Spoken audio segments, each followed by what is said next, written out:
Good afternoon, everybody, and welcome to Series E Apex Legends. It's the second to last pro night here of the season as we get ready to wrap up Season 5 next week. My name is Yeso, your host for tonight as we get ready for another night of action. Big battles on our cumulative leaderboard, NRG trying to defend their streak here on Series E Pro Night, and plenty more to talk about here today. For those of you that are new, really fast, we got to get into the game, so I'm going to keep it quick here. If you want to get into Series E, you want to sign up, head over to matcharena.com/ESA. If you have questions on how things work, how you can get paid, sponsored to compete in the game of your choice. I'm talking Apex Legends, Guilty Gear Strive, and Halo Infinite. If you want to get in on the fun, esportsarena.com has plenty more information on how to get involved in Series E. And if you're ready to sign up, exclamation point sign up in chat right now. Tons of stuff to cover. I'll have a special guest joining me on the analyst desk throughout today's show to break things down all along the way. I cannot wait for that. And we've got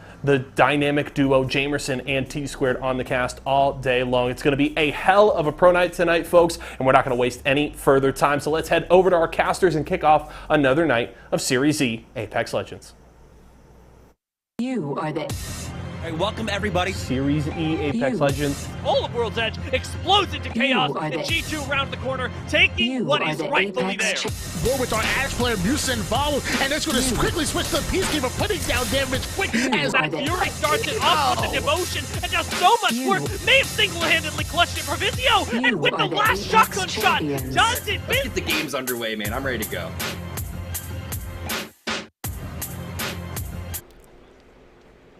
Oh boy, it's coming down to the final 2 weeks of Series E. This is the second to last pro night before we end Season 5. I'm Jamerson, joined once again by Tom, T-Squared, Taylor, and Tom. We have NRG on a 3-week streak. You think they can make it 4? Maybe. I don't know. I mean, if Mike and I continues to play how they did yesterday and over the last week or two, they could be a team that surprises, but we'll see. NRG is a nasty team. It's nice to see them back in full form.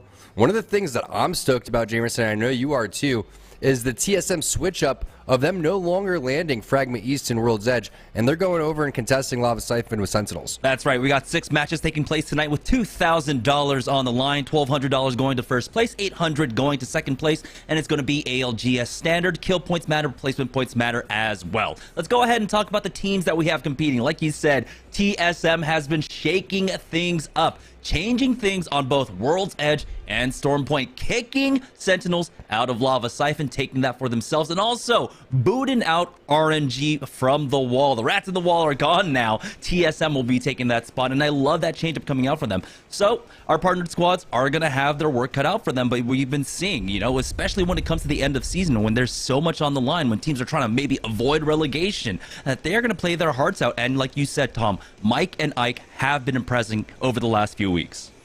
MJ has been one of my most improved players, but also one of the MVPs for partnered teams, and I just love watching him play Horizon.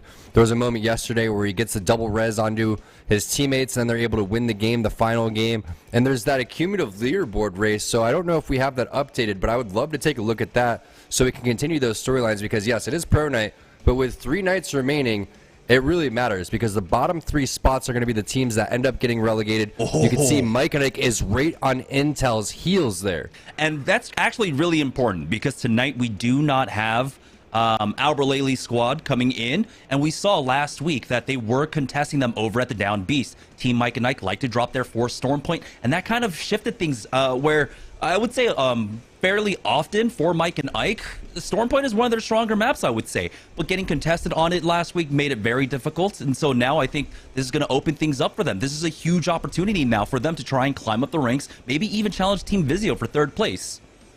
Yeah, no doubt about it. I mean, they'll be stoked with 3rd, but just going into 4th place, they started in 6th, so they've already surpassed Team Tyson. And they were looking like a team that was definitely going to go through relegation. This is kind of reminding me of when 6 in that Team Intel roster had a crazy couple of last weeks, and they were able to squeak their way forward. But not only that, they boosted their stock and really raised the stock for Team Intel.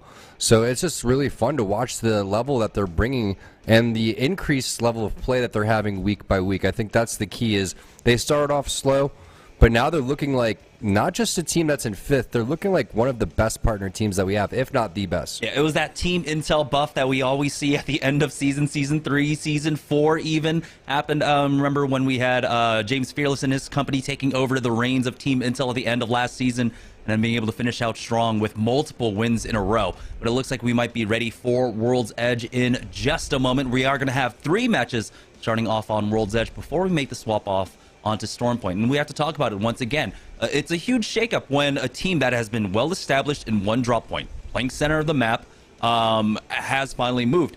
Real quickly, one of those squads that you might want to pick up for your fantasy league is going to be TSM, of course, as well. So make sure you go ahead and tweet out the roster that you want for tonight. The first team or the first player or the first Twitter user that tweets out the 3 players that they want will be able to lock that in first. And we have a special prize on the line, I believe. Tyler Endres, our CEO, is going to be paying out $50 for the winner of Series E, a fantasy league tonight. So make sure you guys go ahead and do that. Yeah, I mean, the thing is $50 is great, but if you would throw the bathwater in there, I'm telling you, the bathwater is priceless. I still have my jar. It's completely clean. There was no like floaties or anything. You could tell this guy definitely takes showers once a day. I'm kidding. It was disgusting. The bathwater was yellow. Yeah, man. But I mean, you can't throw out the bathwater with the baby. I believe that's how the saying goes, right? But it looks like we are ready. Here we go, setting up for World's Edge once again. I am super excited about this. I mean, we have fantastic teams coming in. A lot of teams, especially that are trying to restructure the way they play. So we're seeing Cloud9 making shifts, and we're seeing Gibraltar being picked up by Cloud9. So they're going with an older kind of composition with the Gibraltar and that Bloodhound, but they're slotting in a Horizon for that one. So it's going to be interesting to see how teams are actually adjusting to the Seer meta now. It feels like, especially with how many more Seers and Valk Horizon compositions that there are, that kind of composition itself is losing a lot of power. Well, you think about Gibby and why he's so successful, right? And you have a lot of different options, but the dome, but it's a lot about the reses that happen inside of the dome, because if you place the dome down, you're either trying to heal or you're trying to hit a res off. Seer's able to cancel that. We all know that. So it's very difficult to be able to counter these type of things. When you look at C9 and you look at their strengths, though, Rocker is a phenomenal Gibby, and Naughty's best legend is on Bloodhound. So this is just comfort picks for them. And sometimes comfort picks will go a long way. First, we're looking at the 50-50 happening between Deeds and the Tripods, I believe, going up against ESA. Yeah, this is the 50-50 that never will end. I mean, we saw this one persist for round 2, round 3, going in for the chase. Nickmercs on the drop down, trying to chase after one more. Does get the knock onto one. Does trade it back. I believe they were going for the res on the other side. We'll see. Gentrifying is the only one up for Tripods now. He goes ahead and tries to push that, but the Newcastle using that passive for now, trying to get through the knock shield, has to get through the mobile, and he gets flanked. Esports Arena will get the first frags of the game. That's going to be Tripods out in 20th.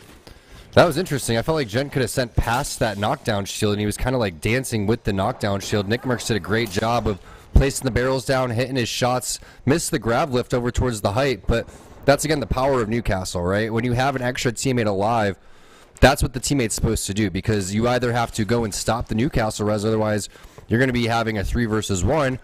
And when that opportunity comes, the third player from the team goes and puts his focus towards your side. Now we're taking a look at complexity, and the shots are coming through, and you already know who this is most likely going to be. Big guy, it's Monsoon. Just looking at the movement, you already know it's him. Oh boy, Oxygen already out too, and it looks like they're about to be the last squad out. Protectable has been spotted. Get some decent damage off there as he backs away now, but looks like quite possibly, yep, the third party is coming in, and Nerf spots that one out, and they've been able to do this time and again, and so we'll see how many of the kills they end up picking up here. Devo, not turbocharged. It's okay, might have been enough to try and get through. It looks like the res might have gone off as Team Nerf actually not able to pick up as much off of this third party quite yet, but it has not finished, as Nerf will be able to secure at least one more down. I have a feeling there's going to be more teams coming through over here. You can see Boxa T getting a knock with the Wingman and the kill feed. That's going to be on the other side of Fragment. You can still the same side, but you're on that bridge coming from the no-name area. There you go, double Seer ultimates. And Nerf didn't take that as clean as they would have liked. I mean, the question is, Jamerson, do you think you continue to push with that Devo there? It was a great res, but the Thermite was very well placed. Yeah, unfortunately didn't have a mag on it. Maybe if he had that, he could have gone for it. You can see now Nerf charging forward. But again, they have to be careful. They have to be worried all the time about Razor coming in for the third party, just playing around on the edge of that exhibit for the time being. And they will have one of their own. Blake Yu just waiting for that enemy Seer ultimate to go down. And as soon as it does, he drops down his exhibit. They spot out almost everyone inside of Fragment here as Messiah ends up picking up one more there. Now for Team Razor, looks like they're just going to pick up the remnants. Nerf should have backed out knowing that this is going to be a full 3v3. They didn't want to get caught out by the rotations that could come out this time. Never mind. Nerf still actually hanging around here. So looks like Razor is the one that backs away. Interesting by Razor. I mean, they're worried about another team coming forward, and they're going to play it safe, take a little bit of their kill points, and then they're going to run and go for a rotation. But could have been an opportunity to collapse. They noticed there wasn't any knocks, and that's kind of the rule. If you don't see knocks coming in on both sides, you really don't want a third party that. You just run the risk of getting knocked yourself and then multiple teams flying in there. Now, Intel, really the team to watch. I mean, Mike and Ike and Intel, while we talk about the partner teams, we know that race is going down. Tyson, they need to play a little bit better, but you can see Intel is really stepping it up in terms of their movement, the way that they're playing. They have a very aggressive composition going forward, so they're ready to take team fights. Yeah, Skyward Dive from Vizio just to get out of Lava City and make their way in. But this is a little bit scary, I would say, for Team Vizio right now. They're moving in with just white armors. If TSM actually spot that out, reps can do that easily with a knuckle cluster, and then they can just full send it if they want to. With so many teams playing edge, zone teams have to be careful in moving in with white armors. Yeah, you'll get punished immediately. Reps on Fuse, that's going to be exciting to watch. Now, he's played a variety of different legends, and I think that this definitely fits his playstyle, but this is, you know, another composition that if you have Seer or Fuse, it really works. And TSM, they know where people are going to be, right? They're not going to try to, you know, take advantage of what Seer is going to bring to the table because maybe they're thinking long term. Jamerson, you know, a lot of people think that Seer is going to get nerfed. I don't think Fuse is going to get many changes. We've ever seen Valkyrie and Horizon get minor changes. So it makes me wonder if they're thinking and playing the long game. Yeah, Fuse has been slow buffs since his launch overall, getting that extra utility off of his ulti now, but Sentinels, they do spot out one over here at Climatizer. We got that gravity lift being used by the other side, but that bubble allows Sens just to play around it with no worry whatsoever. Enemy bubble has been used as well as now Sentinels will go ahead and charge forward, get the first knock. That's going to be Rocker down. And now Sentinels, they smelled weakness in Cloud9 and they are taking advantage of it. Xenox has fallen here. Now it's going to come down to, looks like a 2v2, but they haven't finished the thirst on the other side. Defensive bombardment has been used.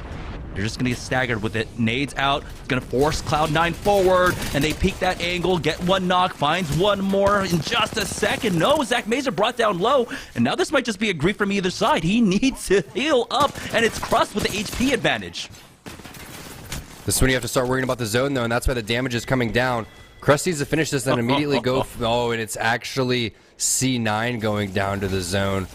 Could have been both teams almost griefing each other, but just a little bit of HP. They're going to be able to heal throughout all of that. Curious to see where the zone is going to pull. You can see teams setting up over towards this lava siphon area, and that's probably why TSM also hasn't moved. Yeah, it's a very clear lava siphon circle. It's just about which one is it going to be. Is it going to pull down, continue to go maybe down towards the south side, or will it go basically where the crane is on the north side of lava siphon? It looks like TSM are opting for that one right now for Esports Arena. They're fighting over the tunnels, over the glass building now. They charge forward. They do have a Wraith portal on the other side of this one. I'm wondering if it's CLG trying to back away now. You can see one more covering that door, and it is CLG playing off this position. They got to be careful now. You can see a little bit disconnected, but they will go ahead and fall back. CLG now losing out a little bit of space here as Renegades ends up getting into a fight of their own down here almost by tree. Love watching this Renegade squad, but they are definitely not looking too hot right now. There goes the scans. It's going to have to be a Phoenix kit. Instead, it's going to be the Q from Luda, and they're not going to be long for this world. Scurry's going to be on top of them with that flat line. Instead, it's going to be Vaxilon chasing, but most likely he's going to even just run in and give this kill to somebody else, which is a little bit frustrating for 100 Thieves, and there it is. Finding that final kill is going to be big for 100 Thieves in their KP. Yeah, it looked like that Wraith portal that we saw wasn't actually CLGs. That was Renegades trying to scramble out of there. Now we're down to 14 squads in round number 2, 41 players. So one player currently missing right now, as I believe we saw them getting thirsted just off on the edge. That was dropped, picking one up over at Fragments. Sentinels is up there on the north side. Now we get a better look at the ring. It is going to continue to pull towards the northern side of Lava Siphon. So TSM and Vizio called it early on, expecting the pull to continue to over in this direction. Excited to see what happens with this Sentinel squad, because we know that they've been kind of bullied out of this POI, and this could be an opportunity for them to feel a little bit better about the situation with the zone pulling over there and knowing their style of play, how aggressive they can get. And now Razor, with their 50-50 that they backed off of, or that third party, excuse me, they're going to come back here and try to take over Grandma's house, which is a decent spot to go and pick up kills. When you look at the zone, you can see that teams are going to have to rotate over from this area. But getting inside of Lava Siphon, Jamerson, just getting across that bridge is going to be so tough. Yeah, this is a nice position to play when there's more teams in the lobby. With 14 squads and already a lot of the northern squads already kind of weeded out, you're not going to have as many kill participations from this spot. And so what typically was a very strong power position is just a safe position now. This is a position where they can survive until Ring 3, Ring 4, even quite possibly if the ring does favor them. So this is just going to be very passive. Nothing really should happen for them. We do have Sentinels, though, moving through Geyser right now. And if they continue to push from the eastern side and go right on in, they might try and full send it onto them. Would love to see more fights taking place. I mean, we know how the Pro Night can be fairly slow in terms of everybody really setting up, and rightfully so. Everyone wants to get to that end game. Lava Siphon is one of those POIs that can house so many different teams. So if Sentinels is in the lobby, you know they're going to get aggressive. You know they're going to push. Again, that's what this composition is going to be built for. But it's also fun to see multiple Gibbies coming in. This is the most Gibbies I feel like we've seen in a while. And we only have like 2 or 3. Yeah, I think maybe when you were watching like the FFL stuff, with some of the Japanese teams, there were a lot of Gibraltars then, but it was completely different setting. Mike and Ike going in for the push. Here's Sentinels actually making that push onto this squad. It's going to be Team Razor on the other side. Exhibit is down. Here comes that black hole, and that allows Senox to go for that peak, but they end up losing out on one. Sane picks one up here, and they have not traded back yet. Sentinels falling by the wayside here. Crust is the only one up. It's down to a 2v1, but Boxa T has almost no HP left. Sentinels try to get aggressive. Razor slap them down. Here comes Mike with the third party, and the shots from MJ. He's just so clean in everything that he does. Has the alternator, so I wouldn't be surprised to see him go for an armor swap.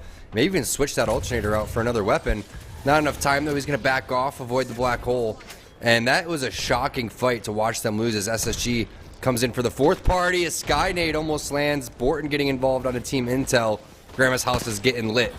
This is Grandma's at Christmas at this point. Everyone's getting a gift as Frax gets challenged on the outside. Needs a quick armor swap there, and he's still down to 25 HP. No, he goes down. Mar picks that one up, bringing this down to a 2v2 in just a moment. Nice turnaround there, as they do end up picking up Mar, and that's Mike and Ike out. 11 squads now here in round number 3. Razor still up as a duo. Have a chance to actually challenge before the res gets off. Wow, sneaky little Team Razor over here. I mean, what a play from them to move forward. Blakey's trying to fight an opening. They know that they need to push. There goes the ultimate from Sang. He's getting in there immediately. Nades falling through. They're going to have to check that other door, and they do perfectly, but now it's going to be a 3v2 over here. Actually, it's a continued 2v2. Drop gets knocked, and now the armor swaps have to come in from Team Razor. This is Team Razor on another level here, Jamerson. We haven't seen them playing this clean in quite some time, and they eliminate SSG. What a move to get out of that third party, kind of bait and switch with Mike and Ike, and then come back to finish them off. Yeah, that was a great re-engagement from them, pulling away from the fight and then re-engaging at the end there to clean up and get their position back. And they'll have that res as well. There's the respawn beacon right on top of them. So it's going to be no worries whatsoever. That's almost all the northern teams now gone, having rotated to the south here and fallen. And everyone else is basically inside of Lava Siphon. 9 squads remaining in round number 3. Everyone has their own home. There's plenty of real estate. I haven't seen Razor make those type of high IQ plays and execute on that level all season. Something's up in terms of they know the situation. They need to start putting up some massive points. Holy shots right there from Verhol is taking down Rambo. And now the push from TSM is on. And this is what this team specializes in with this composition, especially pushing into buildings and executing on that. As Razor continues to get knocks, they're going to get one onto Jet. And that's the finish right there onto Rambo. So TSM and Razor splitting kills on Team Intel. Yeah, and TSM, again, just have a really good understanding of what's going on. That north side is clear. If we take a fight up here, the chances of a third party, extremely low, especially with Reps playing that anchor. Once again, he's not on the Gibraltar, but he's still playing anchor and is able to provide a lot of utility, a lot of support with this fuse. Those knuckle clusters, he has that mother load as well to drop down from long range. And so TSM playing as a two-man with Hal and Verhulst up front like that, it's just so incredibly strong. For 100 Thieves, though, they're trying to play off this choke right now. A lot of ordnance coming in. Here's the gravity lift as Vaxlon is going to go for that peak now. And it looks like they will have the angle. Nice little movement there to get behind and finish off Resulta. That's G2 about to go down. G2 wasn't ready for 100 Thieves to come through in such a awkward area, right? This is a spot that it's kind of 100 Thieves like, right? They play these weird spots, and then it's like they know where the zone's going to pull, and if they don't find the right spot, they end up rotating into the God spot a little later on. One of the things that comes to mind, they're in right here, but I believe that yellow crane is a playable area right now, and that is definitely a spot to watch out for as teams go for a skyward dive. Yeah, typically you don't want to do it until the ring closes. You don't take that one early just because you can see how much high ground is still available for teams to actually have an angle on that. But once that ring closes, that crane turns out to be one of the best spots as long as teams don't have the nades. They can't get the nice sky burst onto you. As Esports Arena might be one team looking for that right now. They are playing just to the south of one. We do have a team trying to recover. And it looks like Turns will get firsted off. Unfortunately, getting caught out here really wanted that massive. You can see Ponyhead is the one that's going to be able to pick that one up. So a nice little pickup for Esports Arena there. It's funny, usually ESA is playing like Loba and they could just go and pick that right out of there, but now they switched up their team composition. Turns not playing on Wraith. Maybe Wraith would have worked out in that type of instance right there, and saving Private Turns didn't really work out. What's weird is, how did Messiah's banner time out, and why was there a Horizon Q on the ground when Forcey's playing Seer? How does that add up, Jamerson? I don't understand. Actually, I don't. I actually don't know. Or maybe they might have used it on the other side from ESA to try and get him from behind that drop so that they don't have to overextend to secure the thirst. They threw it on his body, baited him like he was going to get back to his teammate, and then he dies. It's some sort of weird like counter collusion. I don't even know what to call it at that point. All right, here's Team Razor though, starting to make a move now. They're actually going to play off that bottom side of the crane. Boxa T can control the top if Singh wants to. He can ultimately go up top with the wall, but for now, he's going to go ahead and fortify the bottom position. But you can see now the ring will be closing fairly shortly, and that's what the teams are playing for now. We can see some skyward dives. We'll see if Tyson can make it, and they are beelining it forward now, and you can see how strong this position becomes. We do have, of course, a lot of ordnance coming down on top of them. Z Davis getting pinged out. TSM are just laying waste to Tyson right now. It's going to be Singh with that air burst nade to knock out Joey Blackout. Luckily for them, they were able to get that castle wall and that Moby shield down just in time, but they are getting challenged for it now as 100 Thieves will take out one. Dimmy ends up falling throughout all of this. Z Davis picks up one onto Razor. This is such a cool, insanely crowded fight. This is such an awkward one. Yeah, it's really interesting. Great timing of the stopping of the res there from Blakeu. Razor playing on all cylinders right now. CLG is going to get eliminated. Verhulst's taking over that kill lead. You could see in that kill feed. A little bit of a delay there from Tyson, Jamerson. I don't know what you think, but I felt like the interception pylon was about half a second late. The castle wall was shortly staggered after that, plus the actual new castle wall. Just didn't seem like the timing was there for Team Tyson, and now Razor's going to try to continue to push, but Z Davis is doing a great job as the lone player on the team right now, trying to stay alive up there. Oh boy. They were able to cancel that res one more time and now go for that challenge once more. Boxa T is up there and Tyson will go down. Now I will agree, when you're left in that scrambling position, a little misstep, if you're just maybe, you know, a few pixels off, you can't throw down that interception pylon. One of your players is kind of in the way, and you guys need to coordinate that. And you guys need to be able to talk about that, communicate real fast, and tell them, get the hell out of the way, I need to put this down or we're dead. And that's exactly what happened there. Yeah, you know, the good words of, you know, word usage right there, Jamerson, because there are going to be some choice words for the teammate. Get the, you know, hell out of the way is a nice way to put it. We'll say that. But I love the way that they had the thought process from Tyson. We were talking about that yellow crane, but you brought up a great point. If you get there a little bit too early, you're going to get punished. And that's exactly what they did. And you could see why teams like, you know, 100 Thieves or TSM elected not to go there. And, you know, someone like me who's like, yeah, the Yellow Crane seems like a good idea. Horrible idea. Don't go there. It's all about timing, and we know that. Every team now popping their ultimate Excel. Speaking of every team, we are now down to 4 in our first match of the evening. TSM, Razor, we got 100 Thieves along with Esports Arena, but TSM might make short work of them, making for the push right now. Hal with that huge black hole, all 3 members caught in, but Verholz has been cracked. Gravity Lift has been used as Fury challenges in the sky. TSM lose out on 1, and they have not traded quite yet. Reps has fallen, but from the grave, he does pick up 1. TSM ends up going down to Esports Arena. Now, do we see the third party coming out from 100 Thieves? It looks like the gold bag res is going to be there to get Fury back on up. But the ring is closing in. They haven't stabilized quite yet. They will survive for now to live another day. Final 3 teams, Esports Arena, 100 Thieves, and Team Razor. Great wall there from Phonyhead, and that's one of the powers of Newcastle. We know Horizon's very popular pick overall. Almost every single team is rocking Horizon, but Newcastle counters that a little bit with the wall, with the movement as well. Hal probably wants that play back if he could go for it, but overall, you got to be impressed with ESA stopping that TSM push. Boy, Esports Arena just trying to dance around these nades right now, wishing they had a Watson at this point. But it looks like they will be safe. Oh, a little bit of a duct as it is successful. Sane gets a knock onto Fury. And they're going to have to try and pop that gold bag res once again. That is getting gold knockdown res. That is getting so much value for Phonyhead right now. Yeah, it's huge value. Obviously, you get the healing that comes from that, but the Newcastle passive, you can't really shoot through that gold. It's going to take almost all of your ammo, and ammo is very short right now. You can see only 6 shots in this wingman. And running out of car ammo probably too, is all teams feel like they're focusing ESA. Missile swarms on missile swarms, abducts and abducts, and this is getting wild from ESA's point of view. Oh, this is so bad. That was 2 abducts, actually 3 in a row, right? 3 gravity lifts being used on them, as both teams are really trying to focus them down, both Razor and 100 Thieves.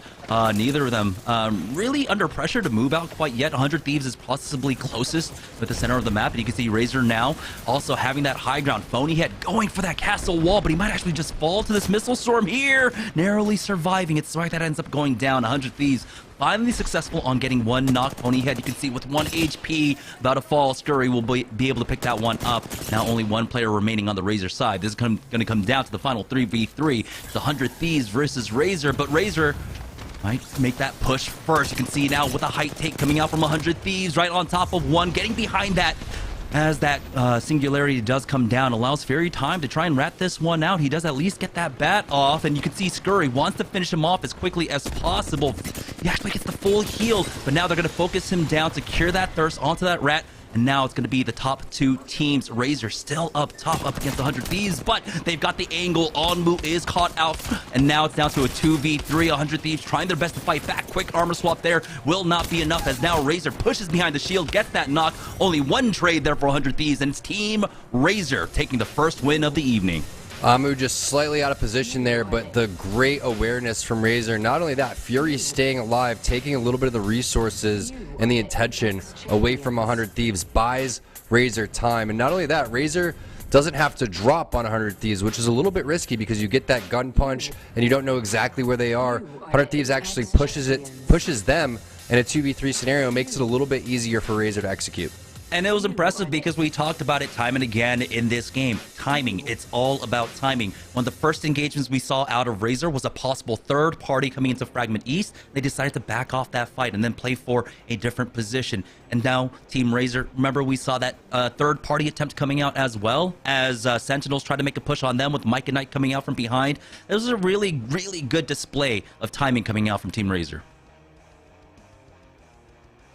Definitely the best we've seen Razor play, honestly. I don't think I've seen them put together a more well-rounded game in terms of the little things that they did. Like you said, the timing, going back to the original play of getting that 50-50 but backing off, or that third party but backing off onto Nerf, switching and baiting and switching with Mike and Ike, then taking out SSG, the execution in the final team fight, the positioning over onto Tyson. Every little thing that they needed to do, they did. And there was a lot of other things that they did well just besides those main points. Yeah, and then we got a lot of edge fighting, especially here on the northern side. That's where a lot of our edge fighting teams now have decided to drop. with Sentinels making this change on over here. And this is actually a fight that we're going to be seeing fairly often, so we have to keep track of it. Sentinels versus Cloud9. Naturally, they're going to run into each other a lot coming out from that northeast side of the map, and so that fight is an important one to keep tabs on. This is what was shocking to me. You look at Senox pushing in there, and you expect this fight to be heavily in Sentinel's favor, but then they lose that fight. And that was kind of the start of things for Team Razor, where they got, you know, the momentum coming on over towards the Grandma's house area, because you felt like Sentinels had that in the bag. You saw the initial seer queue that came out, and they looked very weak. And then, boom, that connected for 90-99. I was expecting them to finish that off, dust their hands, and get ready for the third party, but that didn't happen. Yeah, I was surprised to see them swing back around with a two-man, but being able to come back from that fight, get that res, play for the win. Amazing game number one for Team Razor. Let's send it on over to the desk to break down game number one for us. Gentlemen, take it away. Big win there for Team Razor to start off today, and I'm happy to welcome in my special guest on the analyst for today, my very good friend Rafael Dia Ruiz here. Dia, what's going on, my man? Talk to me about that game from Razor, because it didn't feel like until we finally swapped to the POV of Razor on the high ground after Esports Arena got eliminated that we were thinking this was a Razor win, because you and I were going back and forth all game long, but you had a lot of nice things to say about Razor all throughout that game. So kind of what stood out to you the most here in this first game? I mean, definitely the transition from back and forth was the thing that caught my eye from the instant that we first saw them fighting Sentinels over at Grandma's house. And that was an instance of saying, well, Razor's been a really good team, and they've actually picked up a lot during Series E, but is this a case of Sentinels just misplaying horrendously? Then we got to take a look at the subsequent fight with SSG, and I went, oh, never mind. Razor just kind of cracked right now, specifically Sang, impressing me on multiple instances. If we think about the fact that they prioritized that POI in Grandma's house, and then made their way to move right underneath Tyson, win that fight as well, they did a great job of prioritizing places on the high ground that are just that little bit out of the way, so that nobody really wants to take a fight with you. When they did get fights, they won, and I mean, there's nothing more to say. I was talking about Sang. I was telling you he was cracked that game. 2.3k damage. The Newcastle was wildin'. I want to see this again. Yeah, they looked really good. They pick up 12 kills in this first game, a nice 24 points to start off the night. We'll have to see if Razor can keep that going, because it's felt like the story of Razor all throughout the season is it's not entirely surprising to see them have one really good game, get a win on a night, but they struggle to keep that rolling through an entire 6 games. So we'll have to see what Razor can do tonight with this strong start. But let's take a look at the play that won them this game, Dia. At the end, 100 Thieves takes out Esports Arena, and then we get a good look at Razor here on that high ground that you're talking about. Break this one down for me, Dia. This is a case of, I mean, the height really doing the work for Razor, and the big brain setup that we saw earlier pays off for them in the way that they're able to control the high ground and then subsequently take this fight with 100 Thieves. There's really no cover on the low ground, and Vaxlon making it up here is a heroic play to be sure. 100 Thieves deserved this second place, but Razor naturally had this height that just should win you the game every time, and I'm glad they were able to close it out in this way. And I think this sort of leans into, if I can play devil's advocate to your previous point, the hope that, hey, maybe Razor can make today a little bit more consistent than their other ones, because they were able to take so many fights back to back without stuttering that in between games, I've got a little bit of hope that this actually gets to continue.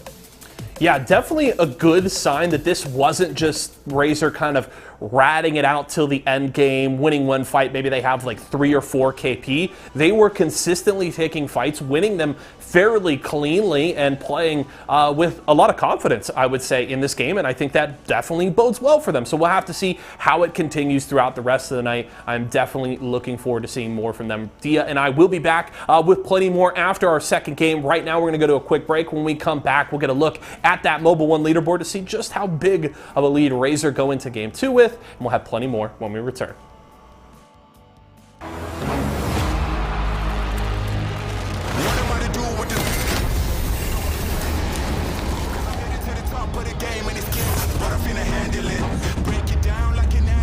I'll be loading up, they wanna package this. Pray for peace, pacifist, I'm never old enough to give a fuck.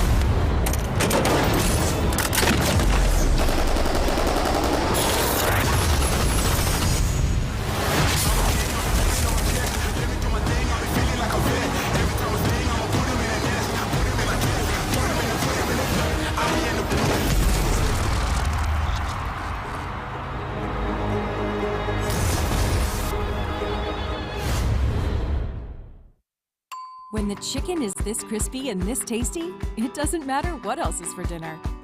Tyson crispy strips are so delicious, they'll be your favorite part of every meal. More crispy chicken, more family faves, more to love. Tyson.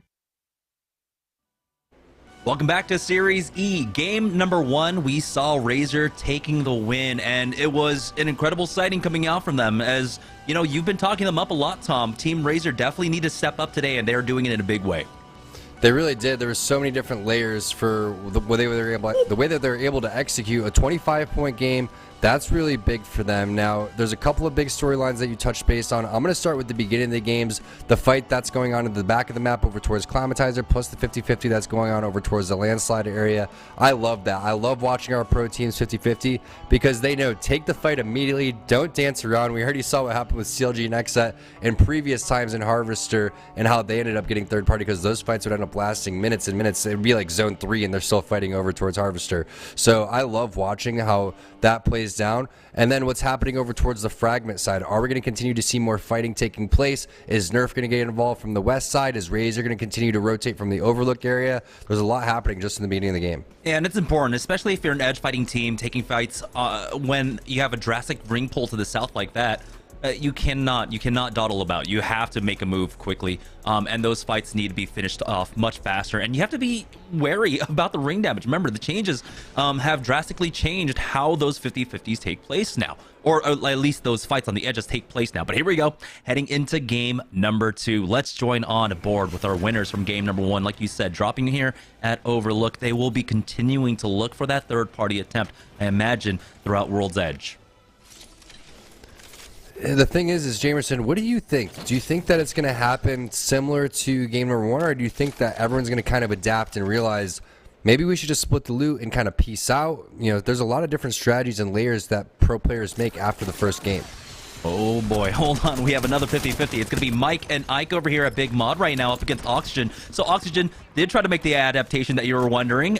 They were the first team to make the move. They dropped over here at Big Mod, and now looks like it's a small little punish. Another 50-50, of course, taking place over at Landslide right now. ESA currently have that lead up against Nick Merckx and the Tripods, and they've also finished off Deeds. So that might be Tripods going down in 20th, unless Mike and Ike can put a stop to Oxygen right now.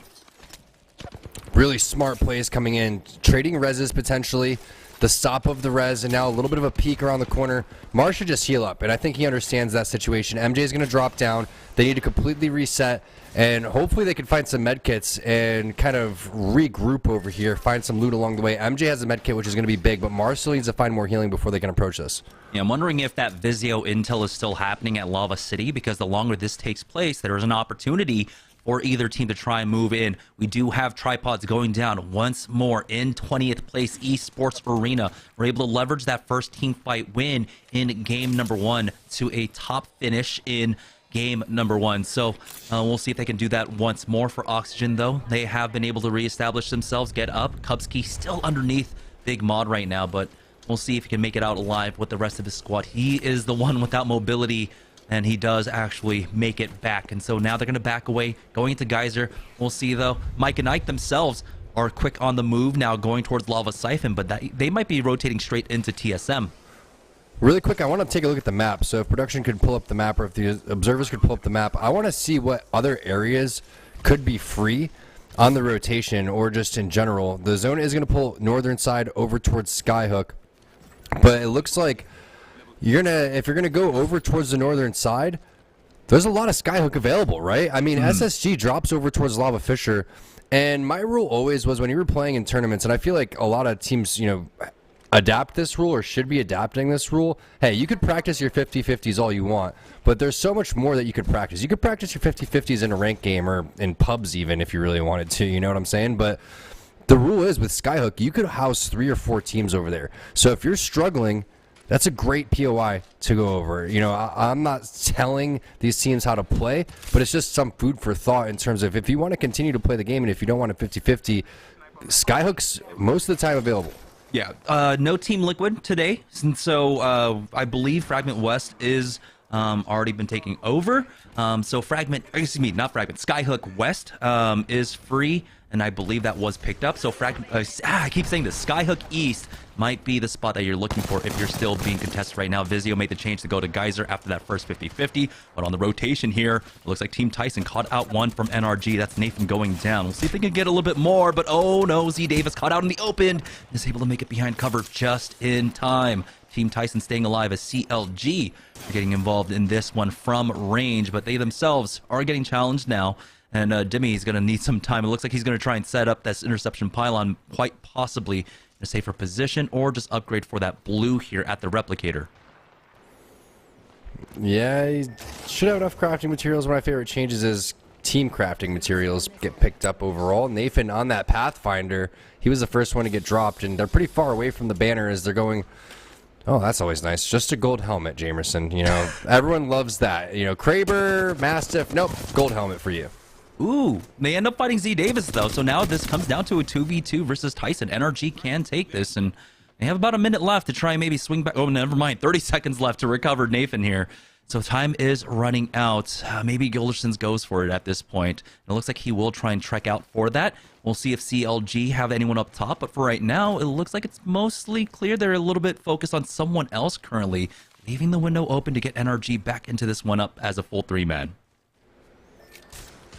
Yeah, they are able to get that big knock right there and flush onto Z Davis. Gilderson taking a lot of damage. He does get around the wall, has the battery in his back pocket. Is also doing a little dance just in case, but there's a team on the case, and it's going to be CLG. There goes the first knock, and there goes the flush.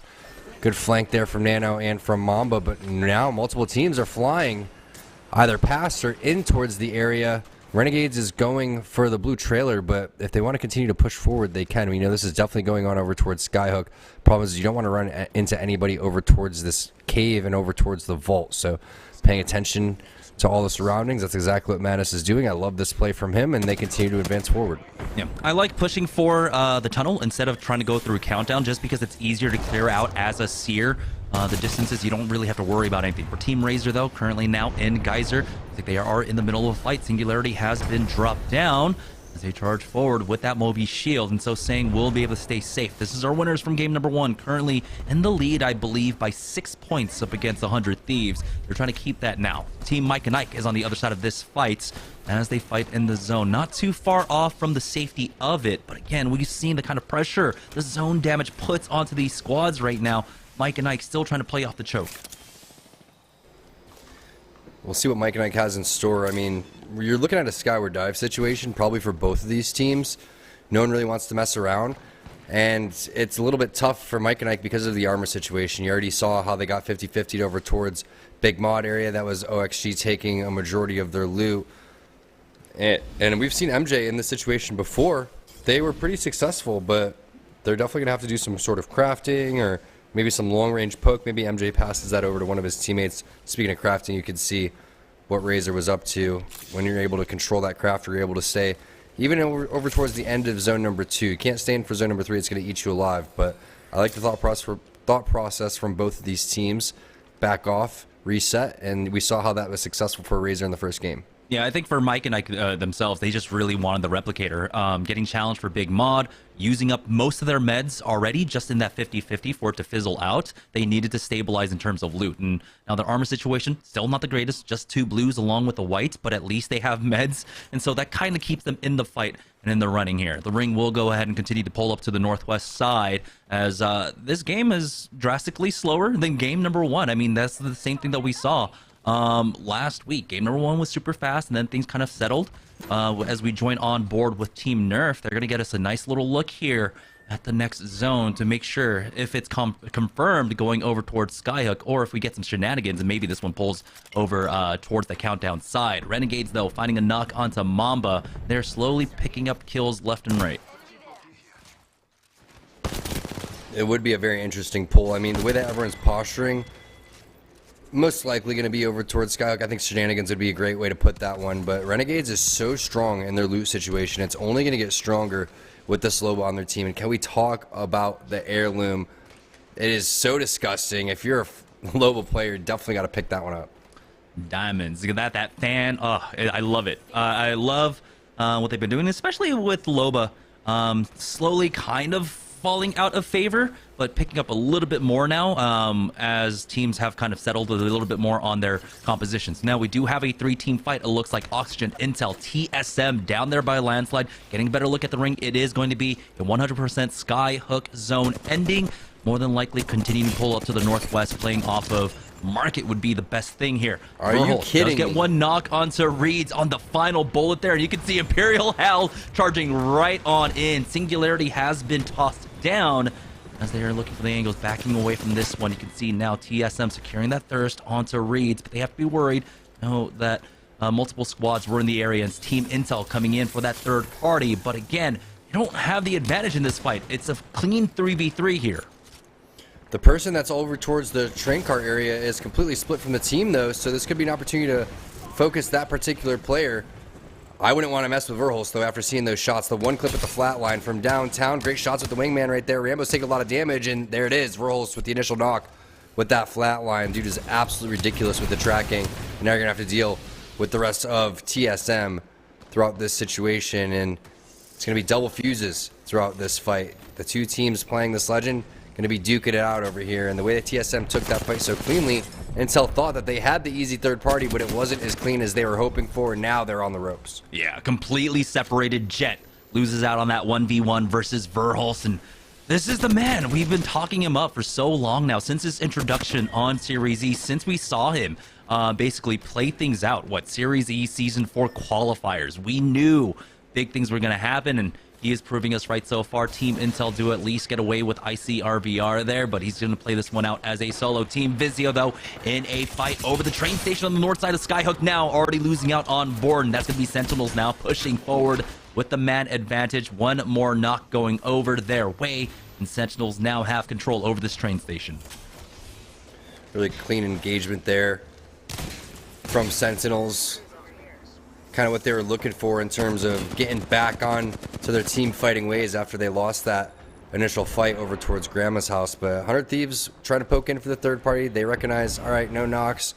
Nobody's as weak as we were hoping for. We're going to fall back, get back on over towards our building, because chaos will ensue. Third, fourth, fifth parties are going to show, because it is completely packed over here towards the Skyhook side.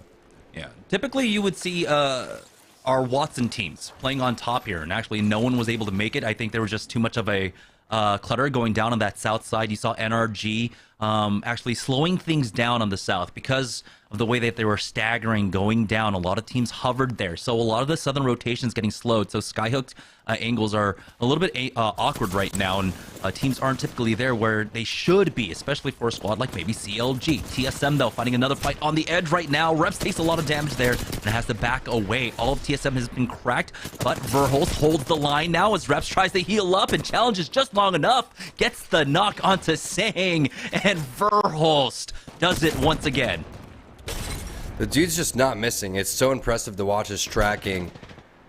And people could say controller crunch or whatever, but when you looked at those flatline shots from mid-range, that's not really auto-aim range. And you can see the shots coming in from Hal as well. The tracking from TSM is completely on point. I know that the flatline has fallen a little out of favor for other weapons with the minor buffs and nerfs to certain weapons, especially with the scout being on ground loop. But when you have two players shooting like that, why not use this weapon? I mean, just absolute decimation from TSM.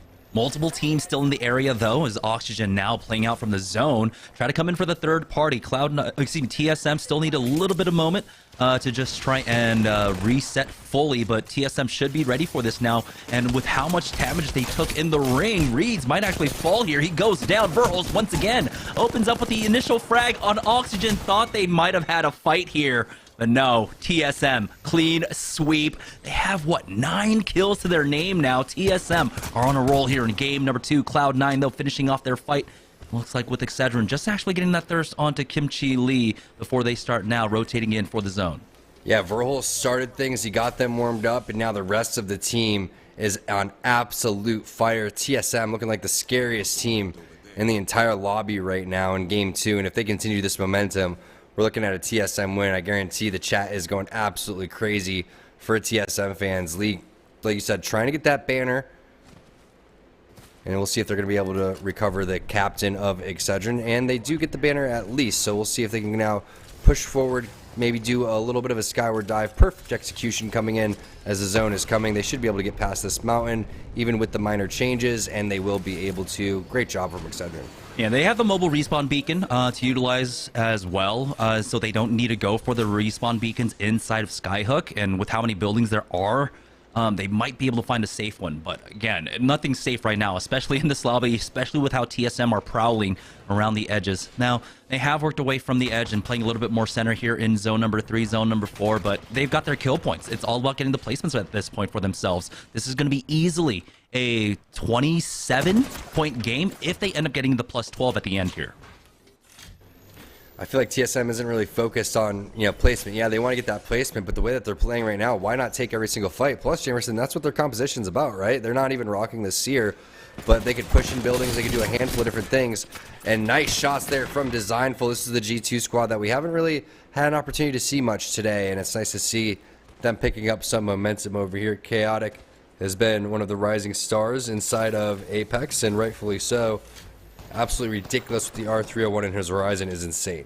Yeah, I mean, I kind of want to go back, to like some older, I don't know, calls, and players, right? The positions that they play or whatever, slayers.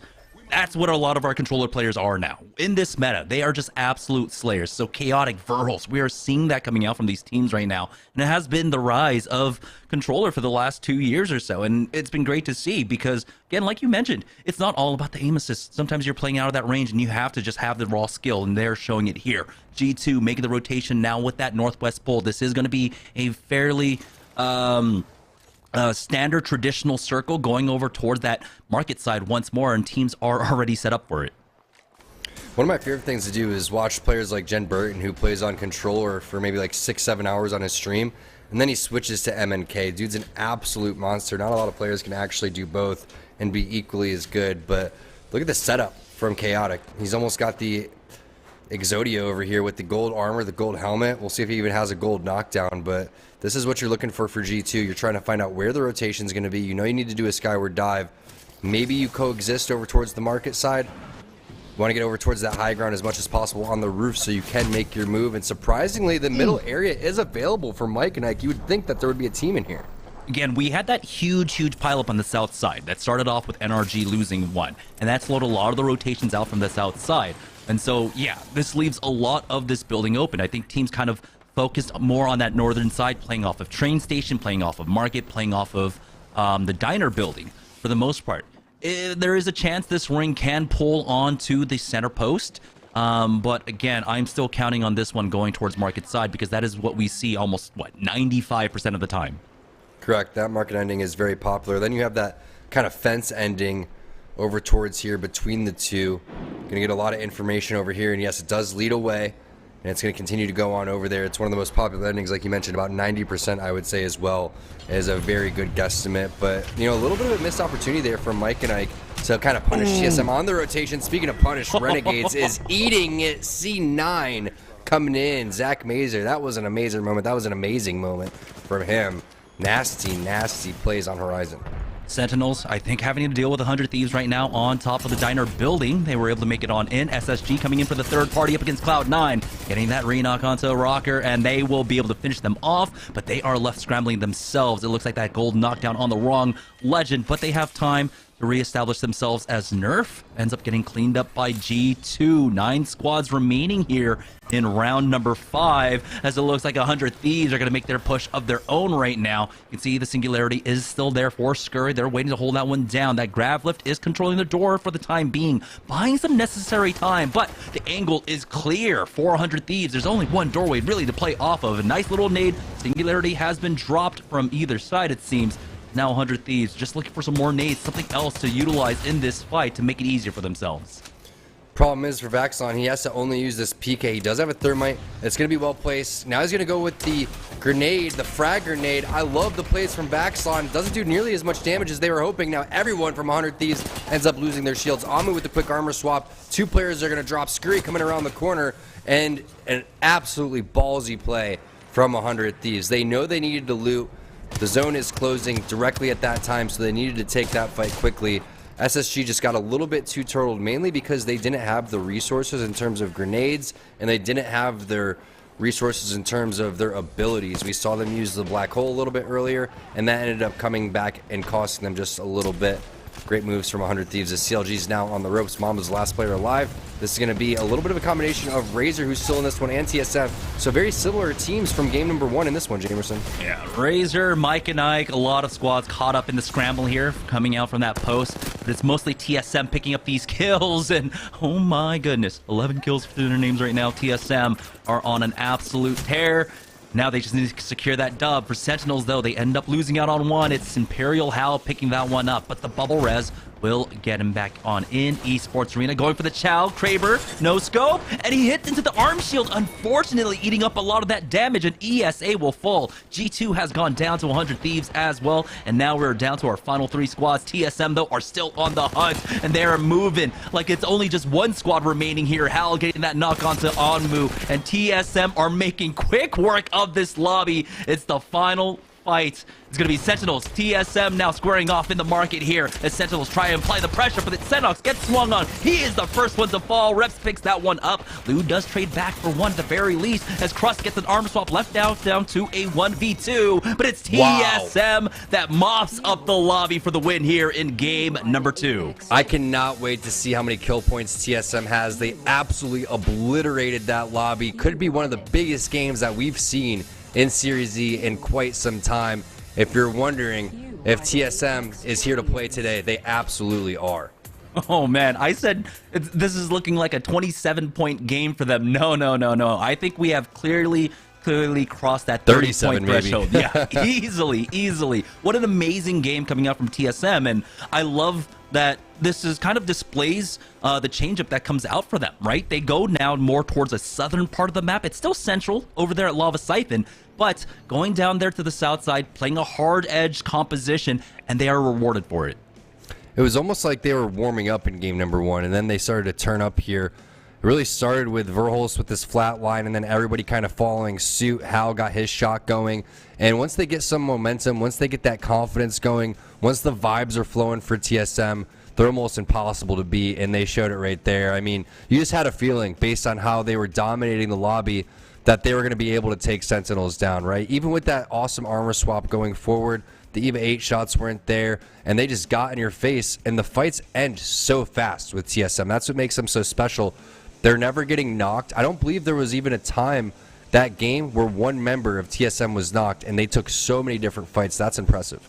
Yeah, the important part is that they're not playing a Seer on an edge-fighting team, and so their calls to quickly be able to change targets, that's impressive without having that extra Seer knowledge. So it's just going down to basically just experience for this roster. So amazing game for TSM. Let's go ahead and send it on over to the boys to find out exactly how many points TSM got in that game. TSM with what I would say was a commanding victory in that game. We got a ton of different looks at them in multiple different fights. And Dia, you pointed out you feel like they're playing faster this time around. They've got Verholst on the Valkyrie like we used to see him play back on Team Esports Arena. What was it about TSM that felt so fast to you? Yeah, I think it was the change between plays, and I mean micro plays in fights that were really the thing that was impressive about TSM this game. I think I noticed it most in their fight up against Razor and then subsequently Oxygen right around that landslide fragment area, but one rotation from Hal around a corner turns very quickly into a retreat, and then an advance from Verholst. A retreat from Verholst, Reps gets to push up next, and they're always making these very small adjustments in the plays, and it's a change from this old TSM that I used to see where they would go, this is the one play, I got enough damage, let's try and make this happen. Instead, they're taking small wins, much like they constantly were with Verholst's pickoffs, and I really liked the way that that translated into a style that ended up winning them the game. We'll pull up our champion squad here, TSM, take a look at their stats. A big thing for me is this switch back to Verholst on the the Valkyrie here. Feels really good because he feels very similar to the way that I talk about Enemy, where kind of giving Verhulst the freedom and that mobility to move around and kind of make his own plays, to kind of be that catalyst for the squad, is really Verhulst at his best. And the Valkyrie gives him all the tools to do that. And so I'm very happy to be to see him on it. I know I understood the thought process around giving the Valkyrie to Hal that we saw later on in ALGS Year 2, allowed him to kind of dictate a lot of things for the team, but it feels like this Verhulst on the Valkyrie gives them that fluidness that you were talking about and that ability to make these small, fast plays, and they had an incredible performance in this one. They pick up 17 kills here in this second game. That's going to be a whopping amount of points here for TSM going into our final game on World's Edge. Let's pull up, though, our Mobile 1 high performance moment, and it is the game-winning play here for TSM. A lot of chaos here, and somehow TSM comes out with the win. It was this really, nice fluid play on a very, I'll be honest, easy cleanup on 100 Thieves. The transition into Sentinels demonstrated, however, their commanding moves even around these corner swings, with Verhulst taking that first peek. I think Jamerson brought this up earlier, and it's a really interesting point. When you are going with this double mobility, high action composition of the Horizon with Valkyrie and a fuse for firepower, you are missing things like the Seer. And I believe Jamerson described it as experience that is really the difference maker for TSM in a lot of their fights. I want to even take that one step further and say that we're not noticing they're missing the data from the Seer as much, because Game Sense from TSM is covering so many of these things. We look at even this fight in Market, and they know where these last two teams should be hiding from what they've seen before and what they know are good safe spots to reset. We saw it just that way in Landslide as well, and it's amazing to see how much data a team can have based on what they think should be happening, even without the Seer confirmation.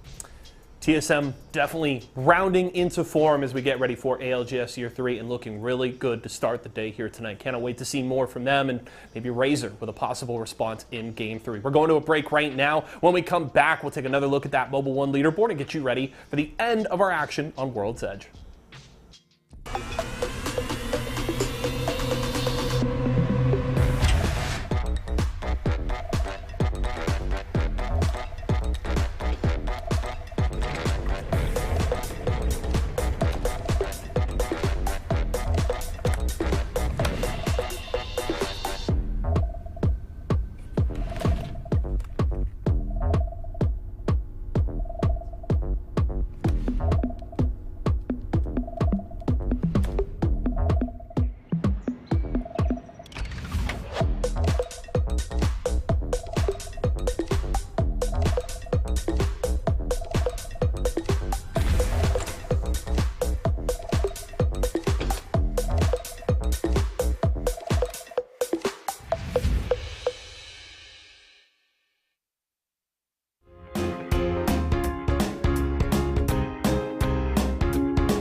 It wasn't quite a 30 bomb for TSM, but they ended up picking up 17 kills with their win in game number 2, Tom.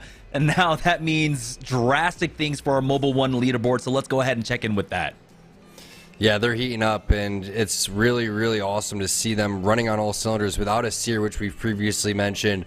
But look at the consistency from these other teams, right? 100 Thieves, they've been in the final circle numerous times. They're playing really well. Granted, they did get gifted the zone over towards Skyhook, but protecting your home court in such a stacked area just like that is not that easy to do We'll see if they can get it together and pick up a big dub. Plus the big game from Razor in game number 1, plus the 50-50s that are happening for ESA going up against Tripods. Unfortunately for Tripods, they haven't been able to get it together, and the fights have been fairly close, though. We saw how great Nick Merckx was playing on that Caustic in game number 1. Looking forward to jumping on board with them with our 3 different 50-50s that we have in the beginning of this game. And they have one more opportunity, one more time here on World's Edge before we make the swap on over towards Stormpoint. And so we'll see, maybe this time around they can come out on top. Esports Arena, though, they have been looking pretty stellar when it comes to that fight. And this is unfortunately a fight, well, fortunately for us, because we get to see it almost every time. I don't think either squad really wants to change up their landing. ESA has been there for quite some time now. They've been along with Tripods, so I don't think we're going to see any adjustments there. We did see some adjustments in game number 2, Oxygen. After their fight in Fragment East, they ended up swapping on over, going towards Big Mod, causing that fight with Mike and Ike, which it kind of fizzled out to both teams just rotating out from that. But here we go, heading into game number 3 on World's Edge. Let's join on board with our boys from TSM, going down once again towards Lava Siphon. It was a hard-earned victory. Which, well, I say hard-earned, but the 50-50s went like 20-0 in their favor up against Sentinels here. Yeah, no doubt about it. TSM is playing out of their minds, and a lot of that has to do with, yes, everyone on their team, but it started with this man, realistically. His flat line was completely on point as we see what's going on with the landslide area, and I would just like to point out of all the places of 50-50, why landslide? Yeah, landslide is such an awkward one, especially if you're not a center zone squad, right?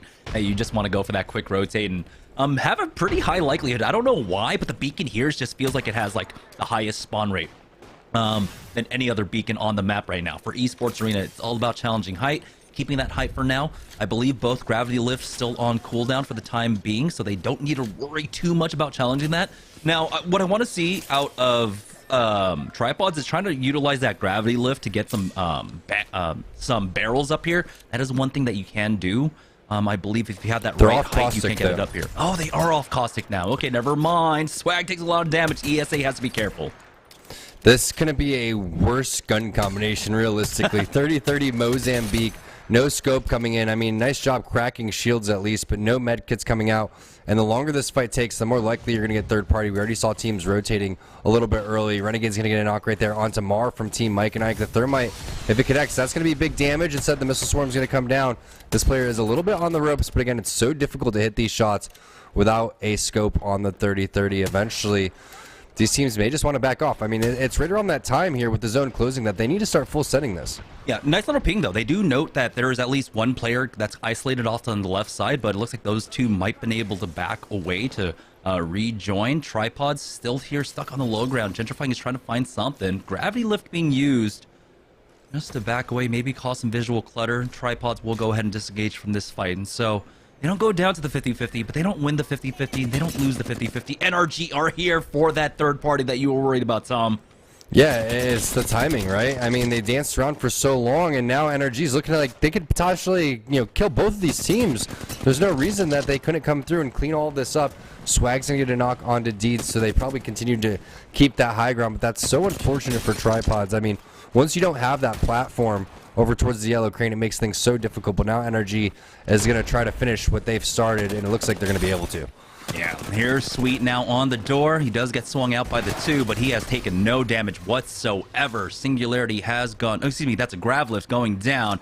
That's Tripods out once again. Third game in a row, no points for them whatsoever. CLG coming in for the rotate now. We got 3 teams once more, and this is the pileup that we saw in game number 2 happening again. This time around, though, NRG have been able to survive, pick up a few kill points, and CLG, we're just poking and prodding. We'll go ahead and back away and maybe try and find an opening before they commit.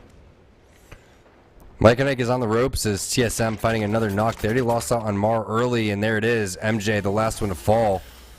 TSM picking up where they left off in game number 2 with their 29-point performance. We were really hoping for that 30 bomb, Jamerson. I mean, heck, I thought it was going to be more than that the way that they were playing. I felt like they mopped at least half the teams in there, but this is a big fight happening over towards the tunnel side. Sweet, the only one with gray armor.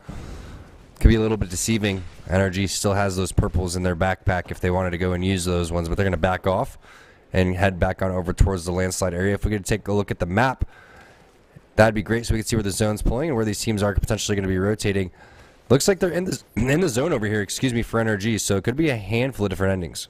Yeah. Never mind. It's going to be a northwest pole coming out, and so we're going to have Big the time second trials. northern pole. Yeah, playing off of trials is going to be incredibly strong for SSG, but 100 Thieves are taking position in that compound to the north of Sniper Hill. We have seen that ring pulled before, but we also have that opening to the west of trials that we're actually keeping an eye on, I believe, for this one. But this is also going to be a very important ring where you can get a ring 2 scan to really secure your position, maybe a ring 3 scan for yourself as well. Still a lot of teams on the edges right now, no one working their way on in.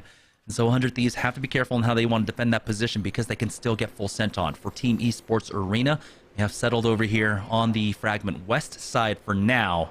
This is looking a little dicey for them. White armors as Cloud9 end up getting into a fight. Wonder if this is Sentinels on the other side of this one. And it's again, never mind, we have a Seer down here. This is Cloud9 trying their best to play around this. It's Razor backing away, but Sang gets taken out by that G7 scout and instantly thirsted. Yeah, a little bit out of position there for Sang, and the teammates weren't laying down the cover fire because they needed to heal.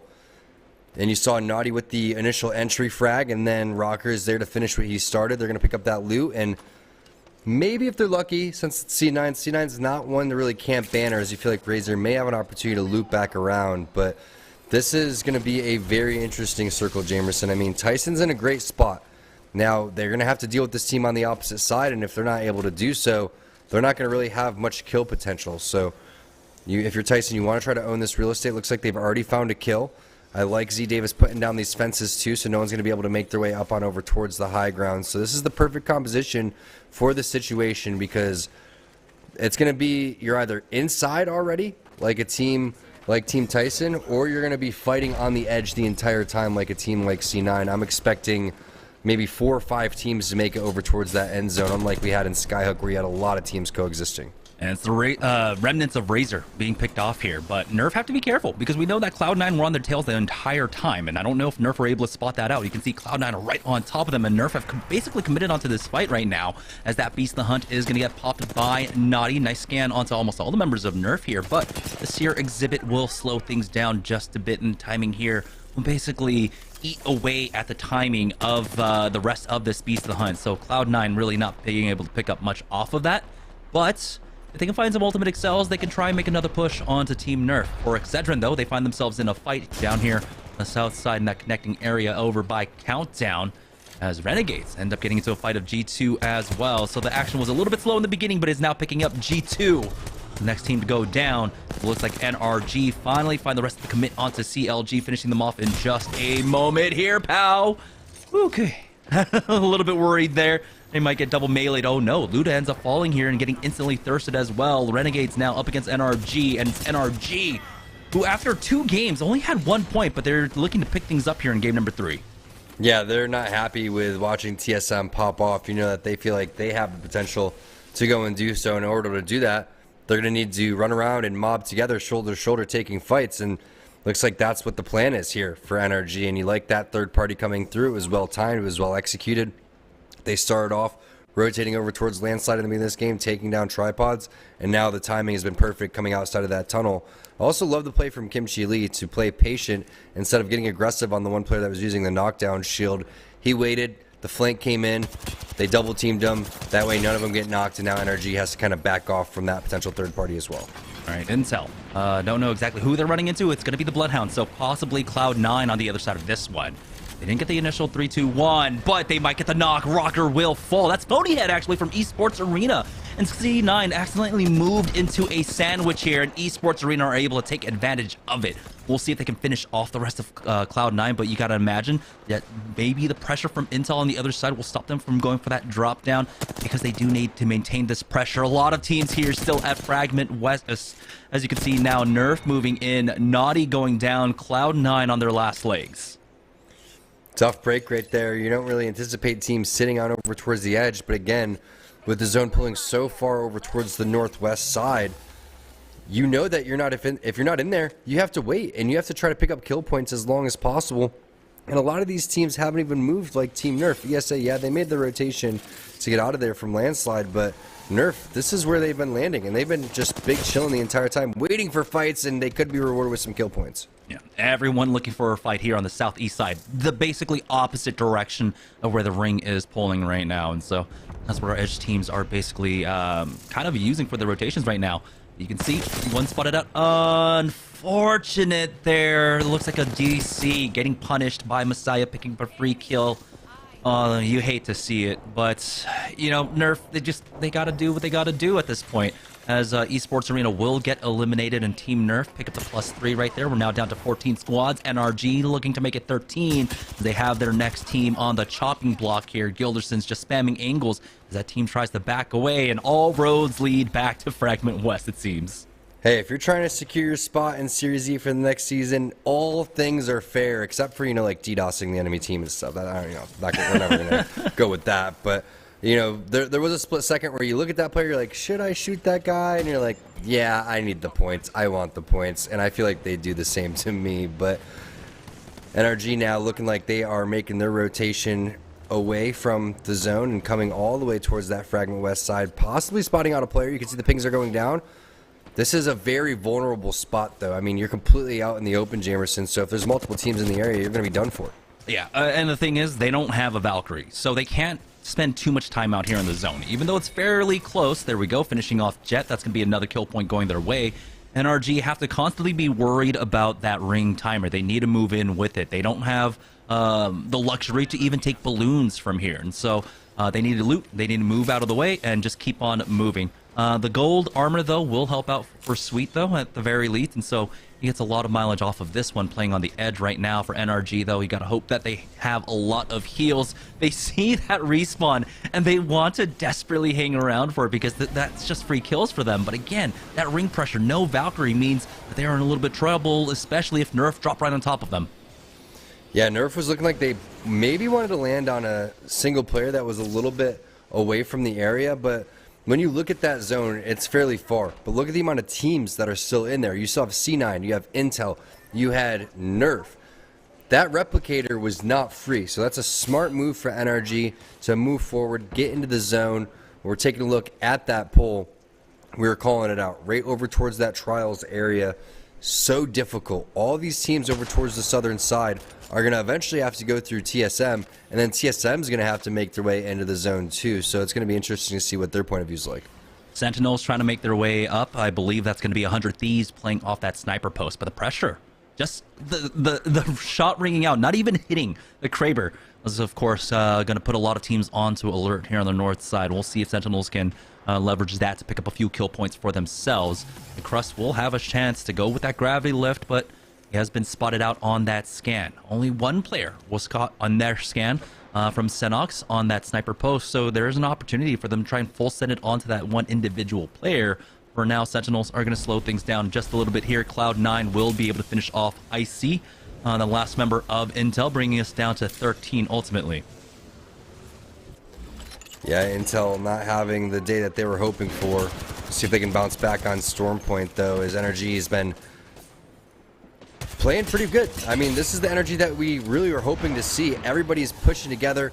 Again, shoulder to shoulder is the key for NRG. Got Sweet leading the way on that Seer, calling out where the enemy players are going to be, and that's all she wrote for OXG. You can try to turtle, but just look at how powerful that push was from NRG. They only took 50 damage as a team. No, these buildings were great, right? Back before Seer, but again, there aren't that many angles that you need to cover. So for Sweet, it's an easy ADS, and you know exactly where everyone is. And you saw the power right there of that Valkyrie. You have the, of the Horizon. You have the Singularity coming out on the outside. The enemy team can't even clear it. It's an easy 3v3 fight for them. They've had no challenge whatsoever. Gilderson's just peeking that angle, holding it, gets so much damage off as they go for that peak. It was just so free for NRG right now. This does come down to 11 squads, and we have Cloud9 now moving into Countdown, maybe on a collision course with NRG. Would love to see those two teams duke it out. C9 coming all the way from the top of the map, and now making their way over towards the western side. There goes one player into the air, but Rocker is never really fully healed. He never had his full HP. Bubble is going to go down. You can see a defensive bombardment not for another 35%, so they're going to have to duke this one out without the utility. Zach Mazer doesn't have his singularity either, so he's going to go and hit his cells and try to reset. Getting inside the building was the best case scenario for them. Fortunately, they don't get punished throughout that. I was literally wondering when they were going to heal.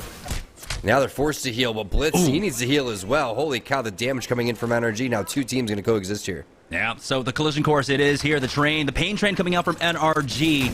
They're going to try and full send it. They'll be able to clear that door with the knuckle cluster. Defensive bombardment is going to force them inside, but oh no, Gilderson's is a little bit backed off. Nice gravity lift just to get them out of that dangerous zone of that defensive bombardment. Nathan, though, eating a lot of it, and he will fall. Borden ends up picking up that knock, and now NRG on the ropes. Still trying to fight back, getting one knock onto Rocker, but Naughty ends up picking one more. Vizio coming in for the third party now to finish things all off. That's the swing in. Cloud9 will actually go down first.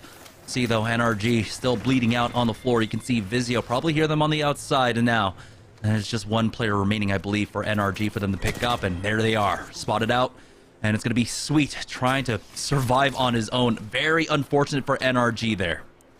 Yeah, now you got the charge rifle coming in from, I think, Team Tyson up on the high ground. 6 kills, 6 assists. It's been a great game for NRG up to this point.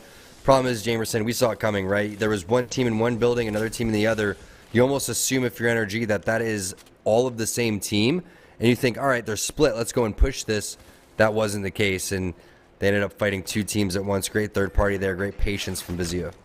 Yeah, that defensive bombardment, that use of the gravity lift, I believe it felt like the comms were maybe just a little bit off. Not all 3 of them taking them at the same time. And so ended up getting a small mistake, getting punished there. Excedrin playing off of countdown as this ring will go ahead and continue to pull up towards that northwest side. We have a lot of rocks in play underneath Raven here, but looks like Excedrin will go ahead and use that skyward dive. Maybe challenge for Team Tyson on top of Sniper Hill. As you can see, a lot of teams now in the area here as they spot one out. They're going to go for the back western end, and actually it's going to be free. So 100 Thieves are still playing on the bottom of Sniper Post here as TSM now making their push onto Vizio, along with Team Tyson holding it down.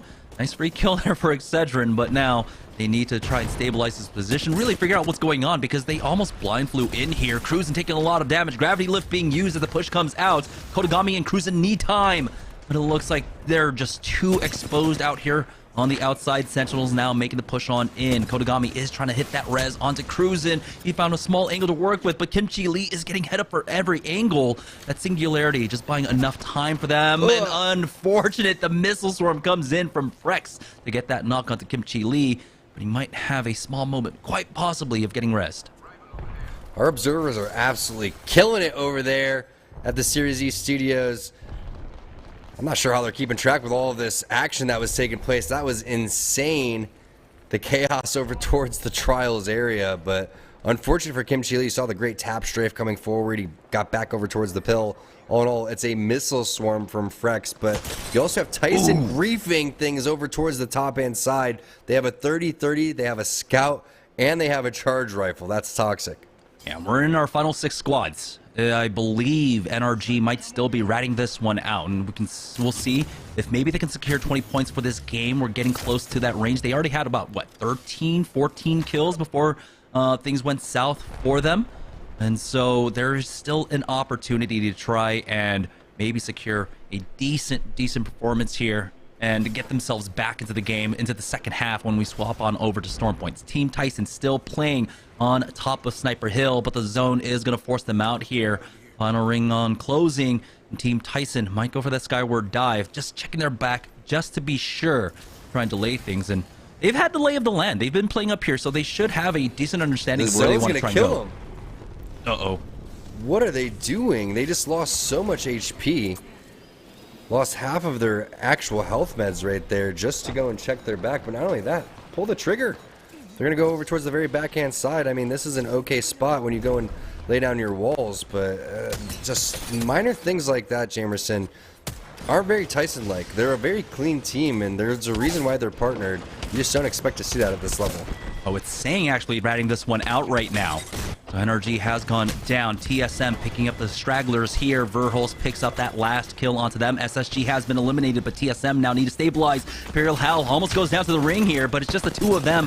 And now they have a full three-man Sentinels on the other side of this one going for that peak. Actually giving them a lot of respect. We do have Lou finishing them off. TSM down in third place. Now it's coming down to Tyson versus Sentinels here. You can see the defensive bombardment being utilized. Senox taking to the skies with that gravity lift, dishing out a lot of damage, cracking one. Z Davis on the left, though, as Crush challenges on the right. Almost gets that one clip onto Crows. Goes for that re-peek and doesn't get the knock. Unfortunately, Crow surviving with 1 HP. Still getting challenged, though, and Crust is going to hold the line. Senox helps him out. Z Davis will fall, and Crust survives with 10 HP. Crows is the only one alive. That's going to be Team Sentinels getting the win here in game number 3. Great job there from Sentinels, really picking up the momentum. They needed it too.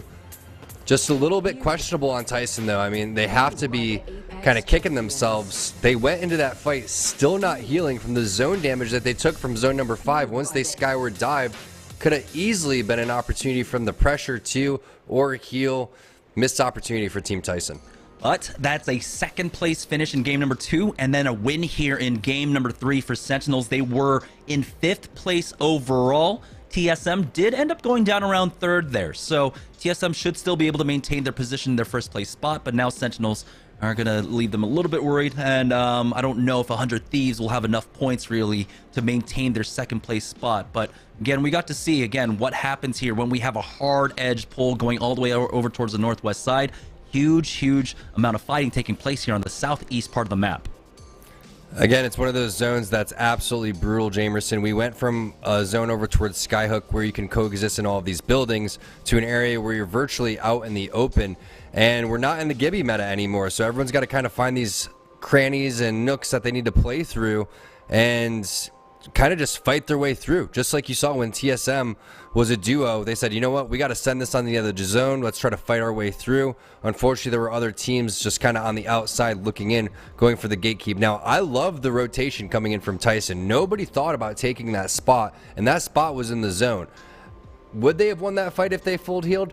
Potentially. I mean, again, they lost out on at least 60 HP each. And when you're talking about going up against Sentinels, that's basically saying, okay, well, they have red armor and we have blue armor or even gray armor. And in an instance like that, when we're talking about picking up extra points and trying to make your way out from that bottom area, take over Mike and Ike, take over Team Intel spot, all of those plays really matter. So I'm hoping going forward that they clean things up, because we've seen them get into great spots, but we saw it in game number 1. Interception pylon was in the way of the teammate. Wall goes down a little bit late. They're only a second behind. If they can clean that up, they're going to be having some great games. Yeah, Apex does come down to being a game of seconds, milliseconds even at that point. So you do have to keep your wits about you in that regard. But still, a top 2 finish for them at the very least. Let's go ahead and send it on over to the analysts to break down World's Edge for us. Boys, take it away.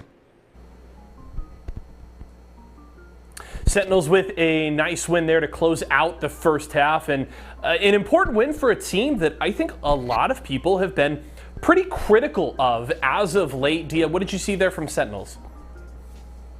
Yeah, I mean, I'd still say that I'm pretty critical of them. I think Sure. that as a pro team, they've had a rough go, and even in that end game, it was very down to the wire. I appreciated Sentinel's call, and I think that a lot of this game had to do with actually what Tom mentioned really early on into the game, and that is that we're going trials, and when we're going trials, picking which side of Trials you end up playing matters sometimes the most. I liked the way that Sentinels ended up playing around this disparity between high and low ground and managing not to be focused down, but the real highlight of this game to me was NRG, who I think you and I can both agree played quite well.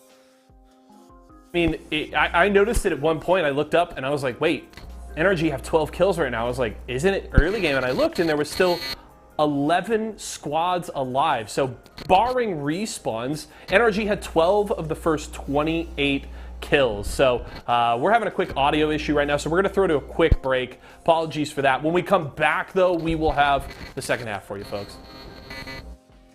Listen up. Esports should be for everyone. That's why Esports Arena's launched our own tournament series called Player vs. Everyone, where you get to compete at multiple different titles multiple different locations whenever you want. Just watch this and check it out. I believe we have the best Apex Legends PvE player. Oh, I think he's supposed to break in the record. Best Apex Legends player in Scottsdale, Arizona. Whoa, Tyler, hold up a second. We got someone out here in Salt Lake about to smash the record. What'd I tell you? Salt Lake City every time. PvE has something for everyone. Here in Miami, we absolutely crush it at Mario Kart. Come to the final part. Oh, there we go. And that's going to be the top score for the day. See if you can beat that on the leaderboard. The day's not over yet, Luke. Here at Esports Arena Cincinnati, we have somebody who's going to beat the Mario Kart record. So close. But the good news is you can always try again. That's PvE in a nutshell. So find your nearest esports arena because it could be you atop the leaderboard. See you later.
Welcome back to Series E, guys. We're about to get straight into the game. Sentinels ended up taking the last win on World's Edge, which is going to help them out immensely. And so I don't know if we're going to check in with the leaderboard real quick or if we're going to go straight into the game. It looks like straight into the game as Esports Arena are, of course, in a 50-50 once again. And it's going to be Cloud9 this time.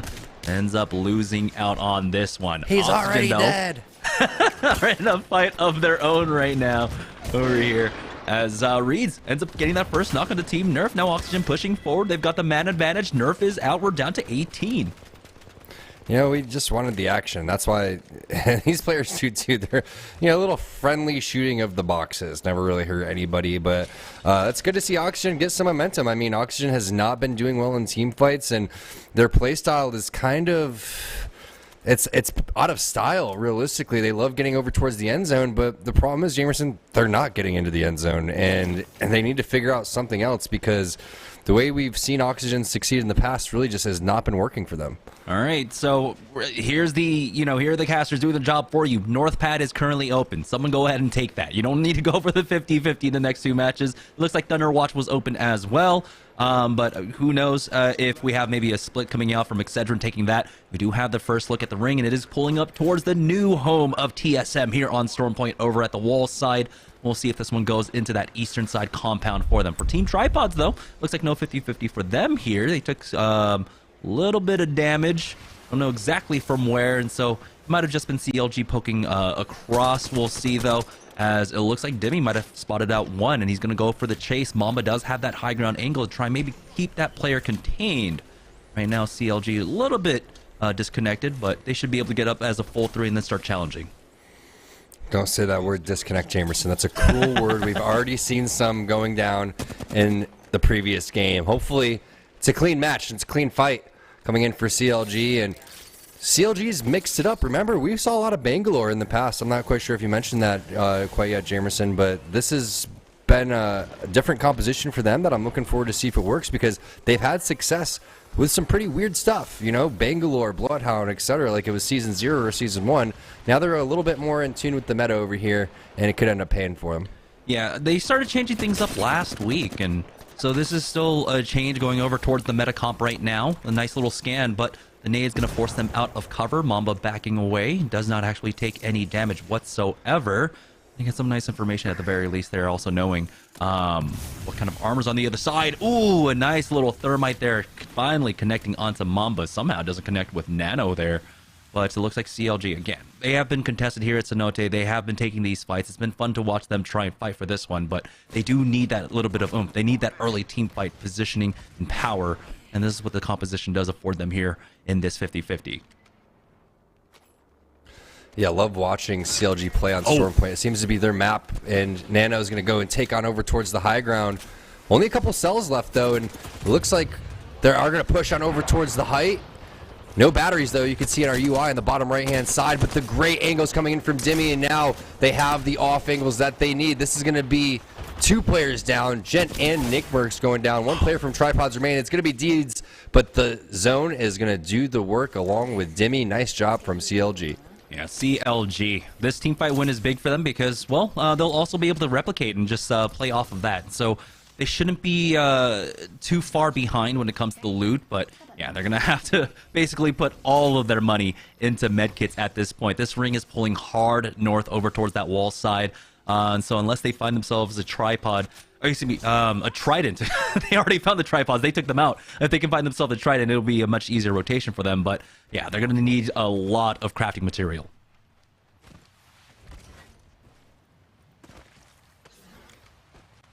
All right, right now, though, it looks like Oxygen making their rotation on over.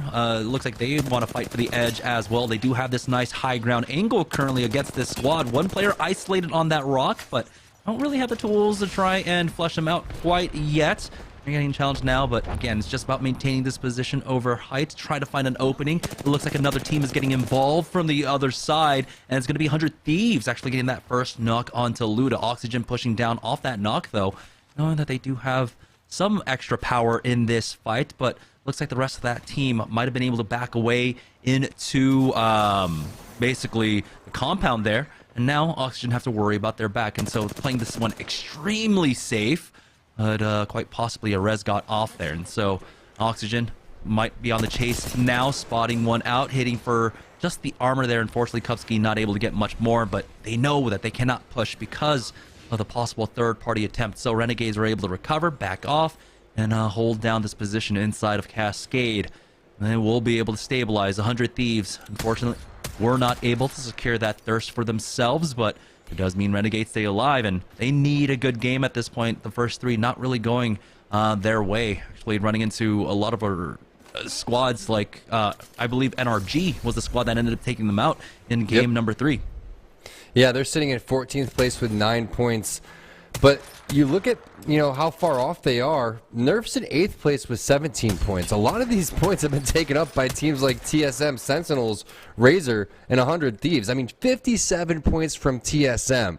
That is a lot of points after 3 games. Hitting that 50 threshold before, we go into Soaring Point is absolutely ridiculous. TSM is playing out of their minds today. Yeah, they were 7 points off from match point after 2 games, by the way. We just have to kind of throw that out there. Taking a better look at this next ring, it is, of course, pulling into the wall. So playing off that compound is going to be strong for TSM because they had that priority. They were able to take that high ground position to the east edge of that nice wall there.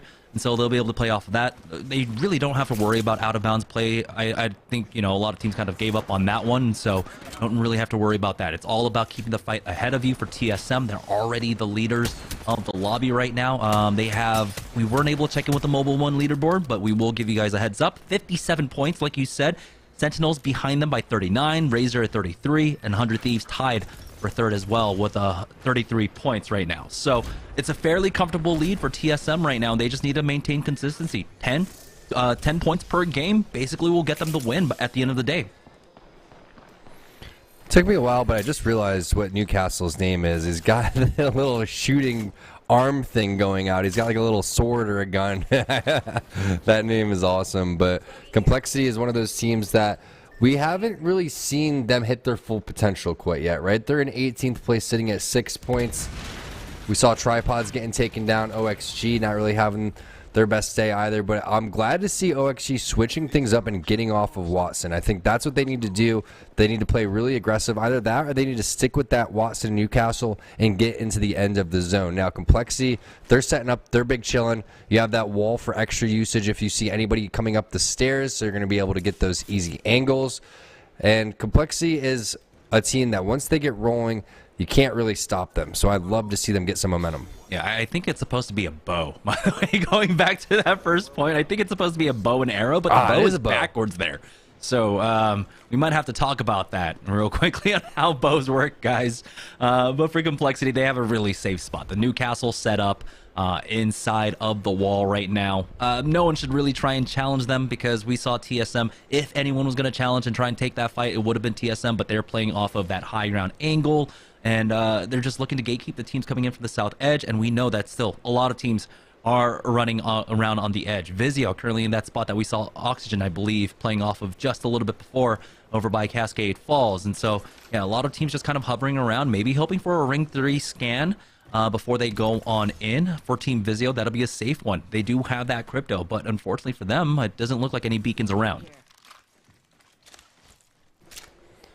Yeah, Vizio's been a team that has been rocking this crypto, but we haven't really seen crypto coming to full use, right? And when you're rocking the Watson, this is one of those unorthodox compositions that continue to get you scans and get you in the end. Plus, you get the rotations from Valkyrie. So I want to see what Sung's going to be able to do because we all know how powerful crypto can be, but not a lot of people use crypto to high usage, and it's because of the skill gap that it takes. You have to get comfortable. It takes a lot of practice, and not only that, something that I know is true for these players is you don't really want to play crypto in ranked, Jamerson. You know what I'm saying? There's so many other legends that are a little bit more fun.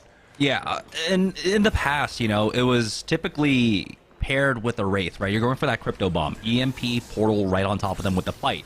They're not running that. This is just purely for information and a little control around your area. For NRG, though, they are looking for the fight here on the western side of Cascades right now, and they're able to use that grav lift. Well, sweet, not quite. Actually missing the lift at that point, but They don't need it. It's just a lone red. It's G2 Designful going down. We're now down to 16 squads. It took a little while to get there in round number 3, but we are there at this point. NRG had a huge game number 3. They just weren't able to finish it off as strong, especially with the momentum that they had. And oh no, that's Sung going down in the open for Renegades. Yeah, Pao wants to get aggressive on that, but he realizes, okay, I need to heal. I don't want to slide and get away from my team. There could be players coming in from behind us. Love those shots with the 30-30, though. Not that easy to hit. Our pro players definitely have what it takes to hit players that aren't looking at them, though, and just completely punishing if you go out into the open. You can see this. That little rock is an area where you thought you could hide, but that just wasn't the case. And as you mentioned, NRG with a pop-off moment in game number 3. And a little bit early, but now they're running into 2 players. Sweet takes a lot of damage, gets out with 1 HP. There goes a flank coming in from behind, and Vizio going down into a blink of an eye. Man, Sweet barely surviving there, but here's the third party for Renegades. Now we do have Singularity coming in, but just not in time to catch him. Stuck inside, but they're trying the best to buy some time here as the swing out comes from Gildersons. It's the 1-for-1 exchanges now. Pao tries to push forward, gets the knock onto Sweet, and unfortunately NRG about to go down to another third party here in game number 4. NRG down in 15th. Sentinels, they're rocking the Revenant for this one. Death Totem, Death Protection is up for them, securing the kills on the ground at the very least, but loot does get sent back. Crust and Senox is still up, and what the hell is this composition? I just don't understand. It works though. I mean, it's less the composition, it's more the third party than anything else, but I want to explore this a little bit more in the future.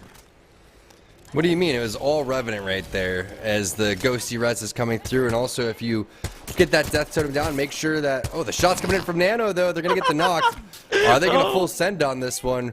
What if Revenant was in the meta, man, and everyone just with Death Totem on top of Death Totem?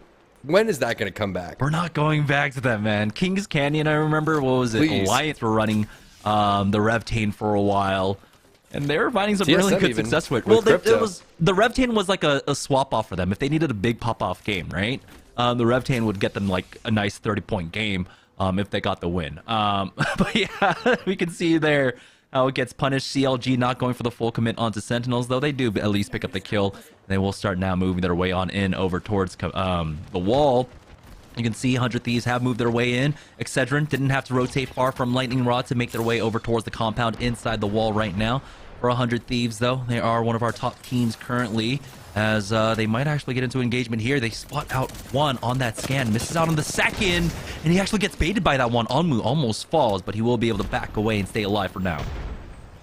See someone in the chat saying those Eva shots were nuts. I agree, Chris. Those were absolutely ridiculous. Pow with the pow for sure. He was coming through and just knocking players left and right.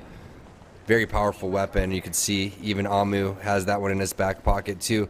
Jamerson, shotgun of choice right now. Are you going PK or are you going Eva 8? I'm going Mastiff. What do you mean? I find that Mastiff. I'm going Mastiff. No, the Eva has always been my shotgun of choice just because I'm not that good with shotguns, and I like to be able to just machine gun fire it, as Senox actually ends up finding a knock onto Intel and picks one up. CLG in a little bit of trouble here, but Intel will ultimately fall. And now Esports Arena making this push. I'm wondering if there's going to be Sentinels on the other side. No, it's CLG. Mamba falling at this point, as Esports Arena just playing this one out as a duo, unfortunately. Did not have their third. Fury still up, as he does get that nade spam down. If they can try and get him behind some cover, maybe go for the res onto Phony. Have Pierre focusing down that knockdown shield, and Fury will go down. CLG picks that one up. He does get the kill though, Jamerson, and as a duo, griefing the game is really all you're looking for, and they did grief CLG's game temporarily. We'll see if they can come back, but TSM in the middle of a fight right now. Frex and SSG trying to take them down. Verholst with the shots. He's getting flanked around the corner. Doesn't take that much damage from a player not looking at him with a PK. Instead, he's just going to hit him with the spray down, and SSG getting dropped by TSM. Razor looking for the third party, though, and they might be able to counter this res. No, they get it off just in time now. Team Razor, though, still fighting an uphill battle. We'll see if maybe you can try and go in with the Newcastle wall if Sang has it to try and retake height and at least pull position away. But you can see TSM playing off angle. Sang has gone up with that Newcastle wall. They're trying to push the advantage with that 3v2. Nice shot with that PK, but Sang needs a little bit more now. It looks like it's a full 3 up on TSM. No, it's going to be Kimchi Lee going down there, as things are looking a little bit dire. You do have Razor slowing things down. The peek out. Hal does get that knock. Blake Hugh going down, And now TSM fighting back. Reps still on the ground though, but TSM as Imperial, Hal, and Verhul still on up. There's the challenge. Hal has gone down, but Big Evan has been massive for this squad now, going for that res as the ring starts closing in. Nope, this is zone's looking a gonna little bit close close, too and that's unfortunate. That's so unfortunate for TSM.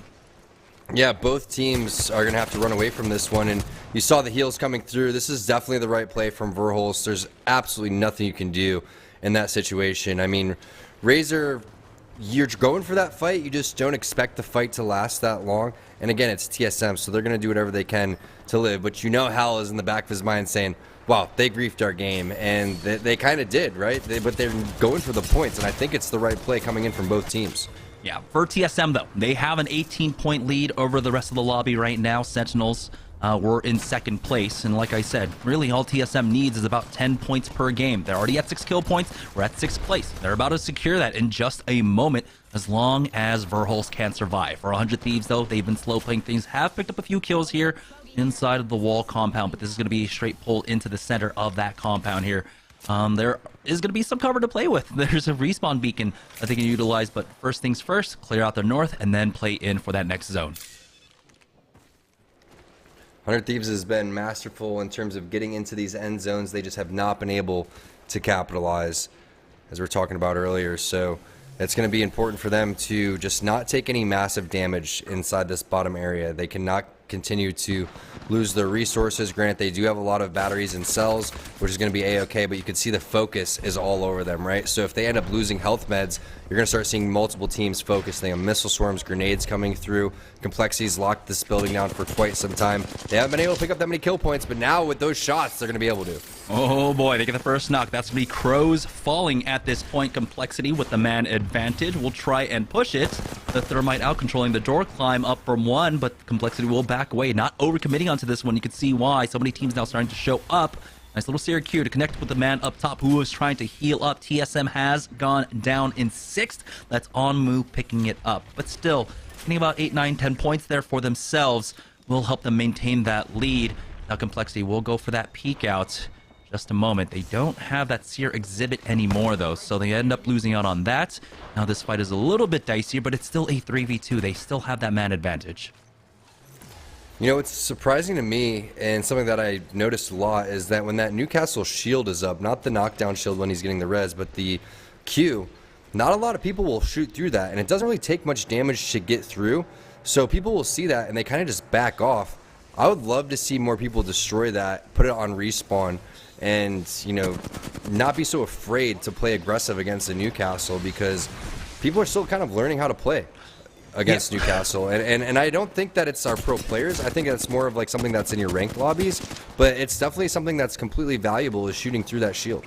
I think it's just kind of a result of just like what you've learned from Apex for like the last 3-4 years. Shields don't break. Well, now this one does, and so you can actually focus it down, instead, unlike the Jibby shield that would not break, right, unless you had like a Maggie now. But yeah, I think you just kind of have to relearn that game. Relearn the game at this point. You can shoot the shields, you can break them, or at least the Newcastle one. So go ahead and deal with that for now. For Team Tyson, though, playing as a 2-man right now, they still have Complexity underneath them. This is a really bad spot because they're going to have to drop down eventually. We know that a lot of teams have some priority on this zone. 100 Thieves, I believe, up on the northeast side. As I say their name, they end up picking up a knock on tomorrow. We'll see if they can find a little bit more here onto Mike and Ike. This is exciting for Tyson, though, because it goes to show that their playstyle is working, right, Jamerson? They've gotten into, out of 5 games, the end zones 3 times, and they got 2nd place in the previous game. So they're playing the game the right way. Unfortunately, with just a duo, it's going to be very tough to win this one, especially with the zone pulling, just like you were talking about. There's going to be a lot of teams on top of them, but they're moving in the right direction. This is a great sign for Tyson. Yeah, I mean, just one thing to note, right? I think, you know, for Team Tyson is that they do play for the end game well. The unfortunate part is that they're not able to get as many kill points. They're going back to a traditional, like, a 17-point win if they get a win. So it's not a high fragging game. It's going to be, you know, just kill the last 2 teams and get the plus 12. So it's nothing too grand, but if it works out, if they're able to maintain a consistent level of play with that, then that can definitely be a style that can succeed. But they need a little bit more. They need some positioning where they can find some kill points in the mid game, be able to snipe some away. Right now, though, final round is closing. We're down to our final 5 squads, but here comes the drop down. Complexity has to deal with that. Z Davis is the first one to go down. Tyson will get eliminated. That's 100 Thieves picking up 1 as well. Mike and Ike looking for a little bit more onto Complexity, and they got 1 knock. Now they have to contend with 100 Thieves below them. We still have Sentinels alive in this lobby as well as their final 4 teams. MJ taking to the sky, putting down some serious damage there. And it makes you wonder, Arc Stars are very useful, tracking a little off right there, but they still push Complexity into Sentinels and get rewarded with a couple of kill points along the way. That's going to be Wizard Coin picking those up. Complexity going out, Sentinels going out. Here's a 3v3 against 100 Thieves. There goes the Singularity. It's going to be the Q from MJ, but he sends himself right back in, and he's going to get knocked right next to Mar. 1 player remaining, that's Wizard Coin. Great push there from 100 Thieves. The timing was off. You just got to wait a second or two for that first pulse of the pole, but he took it, that gravity lift, at the absolute wrong time. It was just like, wait, I don't think you could tap strafe that hard or whatever, you know? He just got pulled right on in. Great patience coming out for 100 Thieves, and we were saying, you know, it's about a little bit more patience for them, and then being able to secure that win. They finally do it here in game number 4. Yeah, they were kind of chomping at the bits, waiting for their opportunity to close one out, and like you said, they finally did, and it must feel good for them, especially with the way that they did that one. You saw there was no hesitation right there, and we were talking about milliseconds and making the right decision. That's what you need to do. 100 Thieves showcasing a perfect opportunity to go and take that grav lift. The black hole was very well placed. As we take a look at some of these highlights, this were the amazing EVA 8 shots coming in from Pau, but also the grenade placement was key. Kind of separating the players, pushing them outside the door, and then going through and collapsing. Even though Madness gets knocked, he doesn't get scared and continues to go forward. Yeah, he was snaking these in between the interception pylon. I was surprised that he was able to hit so much. And then this is the first sighting of the Revenant, and it was kind of the last one, as Sentinels, I believe, just played this one out as a 2-man for the rest of the game, and weren't able to get as much from this composition. They pick up a few kill points, and they do secure, what was it, top 3, top 4 at the very least. And for our team, after 2 good games, game number 2 and game number 3, that win there, this is still a good thing. It'll leave them kind of competitive up against TSM, who are our lobby leaders. They had an 18-point lead heading into this game. They picked up about 8 or 9 points there, but I believe Sentinels should have been able to make up some ground there at the very least. Let's go ahead and send it on over to our analysts to break down game number 4. When we get back, we'll have game 5 right after this. T-Squared made a great point earlier on in the game about how 100 Thieves really needed a big game here to try and close that gap, give themselves a shot in the final 2 games. Not only did they have a great game, they pick up the win, cleaning up Mike and Ike there at the end. And Dia, you said to me in DMs, you're like, Mike and Ike and 100 Thieves are kind of the only good things I've seen out of this game. What were the good things that you saw from both of those squads? I really liked that in a storm point that became overrun by chaos, people fighting for these last couple buildings in wall. I think you know, the Razor TSM fight that happened as Ring closed really encapsulated a lot of the chaos that we saw from squads that were struggling to actually find positions in the POI, where Mike and Ike and 100 Thieves had sort of picked positions that were very difficult to get to from the rest of the map and got to watch the rest of the lobby come to them. And the way they interacted was really interesting. We saw multiple times where 100 Thieves would test the waters, seeing if Mike and Ike was paying too much attention to the rest of the lobby, and they weren't. 100 Thieves constantly got pushed back until that final game win that, well, it did look good. I also didn't take away from a great Mike and Ike game and some excellent cleanup on the KP.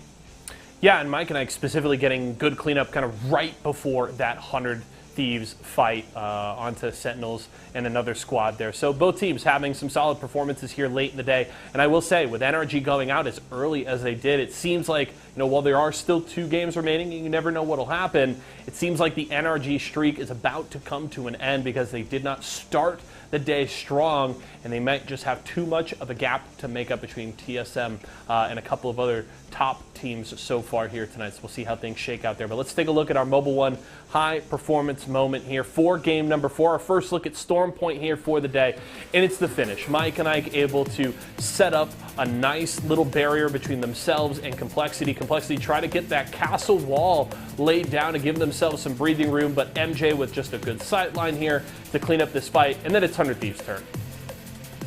I was going to say, I don't really know whether the high-performance moment is the cleanup by Mike and Ike, which was really good, or the speed run of the 3v3 from 100 Thieves, because both of those are really praiseworthy. Hey, why not both, right? Yeah. That's what makes it a high-performance moment. But both of those were incredibly fun to watch, and I want to sort of layer on top of this that while we're going from game to game and going, well, this is looking really good here, this is looking really good here, who's going to come out on the day, Mike and I caught my eye going into this week and into these final 3 days of the season, because they are right at that cutoff for our partnered squads, and with good performances like this, like those that they've had the past 2-3 days, I wouldn't be surprised if they sort of usurp this last position for themselves. Yeah, I mean, if you look at where Mike and Ike were on the cumulative standings just 2 weeks ago, it was looking like an almost insurmountable gap because you expected Intel to continue to be able to put up, consistent maybe 25 to 30 points. That gap was large. It's so difficult to make up that gap with the amount of time left, but Mike and Ike have just been so good the last 2.5 weeks that they have all of a sudden made it wide open going into the last week of the season. So I cannot wait to see how things shake out, and cannot wait to see how things shake out here tonight. We have 2 more games ahead of us, and of course Dia and I will still have plenty more to say as the night goes on. But as we go to a break, we hope you're ready to check out that Mobile One leaderboard and more from our friends T-Squared and Jamerson when we come back. Tyson boneless buffalo bites have that tasty kick of flavor, so they're perfect for any get-together. If there are any left when your guests arrive. Tyson Anytizers Chicken. More kicks of flavor, more smiling snackers, more to love. Tyson.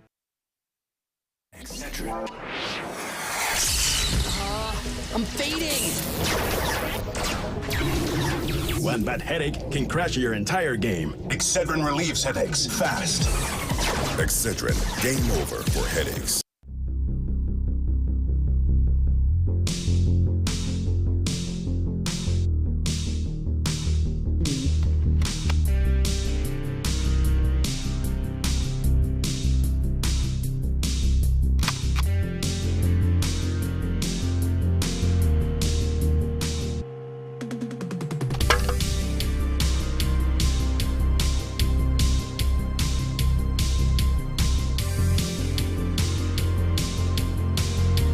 For nothing, baby. Let's get in there.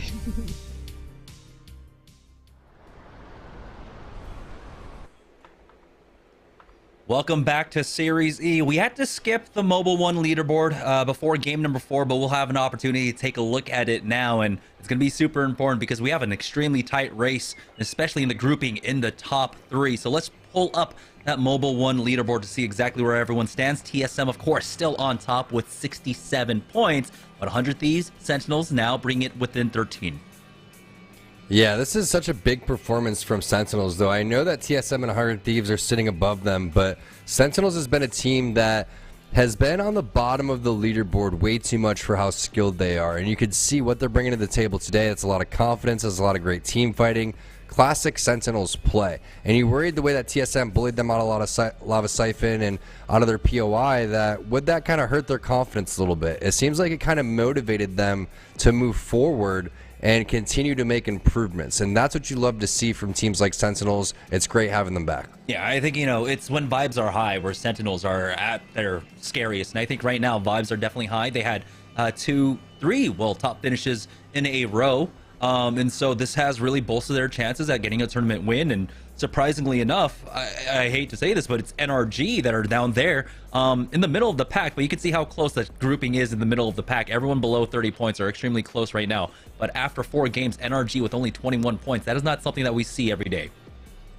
Yeah, no doubt about it. I mean, there's a lot of teams out here, too, that are surprising. I mean, Tripods with 0 points, that's tough to see because they're 50-50s, but they still have 2 games remaining, right? If they're able to put together a good game, they're going to bounce right up to that top 10 area. Heck, maybe, push for top 5 and take over a spot, like where ESA was. We already saw TSM had a 29-point performance. So they've been going through a couple of things, working out the kinks, changing up the legends here and there. I love the way that they're individually playing. I just think if they come together as a squad, they're going to be doing a lot better. In terms of the partnered teams and the race that we need to keep an eye on, Mike and Ike was chasing Team Intel. And right now, Team Intel is with 7 points, and Mike and Ike has 19 points. So that's a 12-point difference. We'll have to take a look at the accumulative leaderboard later because we're getting into game number 5, but that's definitely something to keep an eye on. Yeah, I mean, if I remember correctly, it was like something like 20 points. They weren't that far between each other. So at this point, Mike and Ike might have been able to catch up. And we still have 2 more nights of play after this. And Mike and Ike are, it seems like, improving every single week, especially on the open nights. But most importantly, here on the pro nights, getting a lot more points than we would see from them particularly. I think right now on Storm Point, this is their biggest opportunity, not getting challenged on that northwest side. Now heading into game number 5 of the day, we did have a lot of 50-50s, so we're going to have to keep an eye on CLG versus Tripods. But let's join on board with 100 Thieves, our winners from game number 4. Love how 100 Thieves has been playing. They're methodical. They take spots in the zone very early, but they're also picking up kill points along the way. They have Apex figured out on both of these maps. They have their composition down. Amu's great at leading the charge in terms of where to put players. There's also kind of the co-IGLing in terms of taking skirmishes.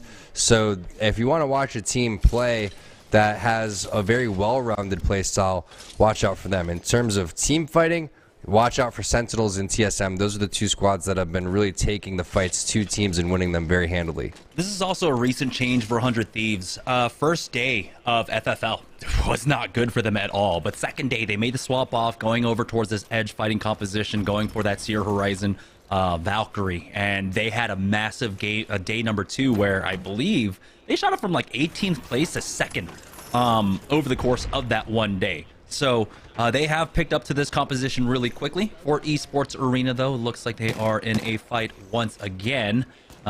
We do have, it looks like someone taking off with a Trident right now, but they're getting tagged up, and unfortunately this is not a clean fight for them. They have white armors. Boney's off by his own and might actually fall for this one. He's already used his Moby shield too, and right now, luckily for him, he does win that duel up against Naughty, but Mazer does trade back, but he goes down himself. Esports Arena now down to a 2v1 versus Cloud9. Esports Arena should be able to finish this one off. Just a very weird situation to see the RE45 back, right? We know that was in the crafter for so long, and no one knows why it was in the crafter either. It's just a gun that nobody really wants to use, except for in a situation like this when you really need to. But taking your time is key. The use of the knockdown shield, not going to really matter when you have 2 different players collapsing on top of you. And if I'm not mistaken, that's back-to-back 50-50 wins there for ESA, and they've won almost all of their 50-50s. They've been contested in Landslide, and now they're getting contested again in Storm Point. CLG. We'll see if they make Tripods 5-0 after this one. But you can see, again, CLG just have a really good understanding of how to play this Cenote kind of 50-50 right now. But there it is. Finally, a wrench being thrown in the works there up against CLG. Someone taking an off angle and actually forcing Dimmy back. And he's actually giving them a lot of respect. Did you see how far back he pulled? I saw that, but there's also a reason why they took this POI. This is where G2 originally would land, and I have a feeling like they've been a new team, you know, they haven't been a team that long, Jamerson.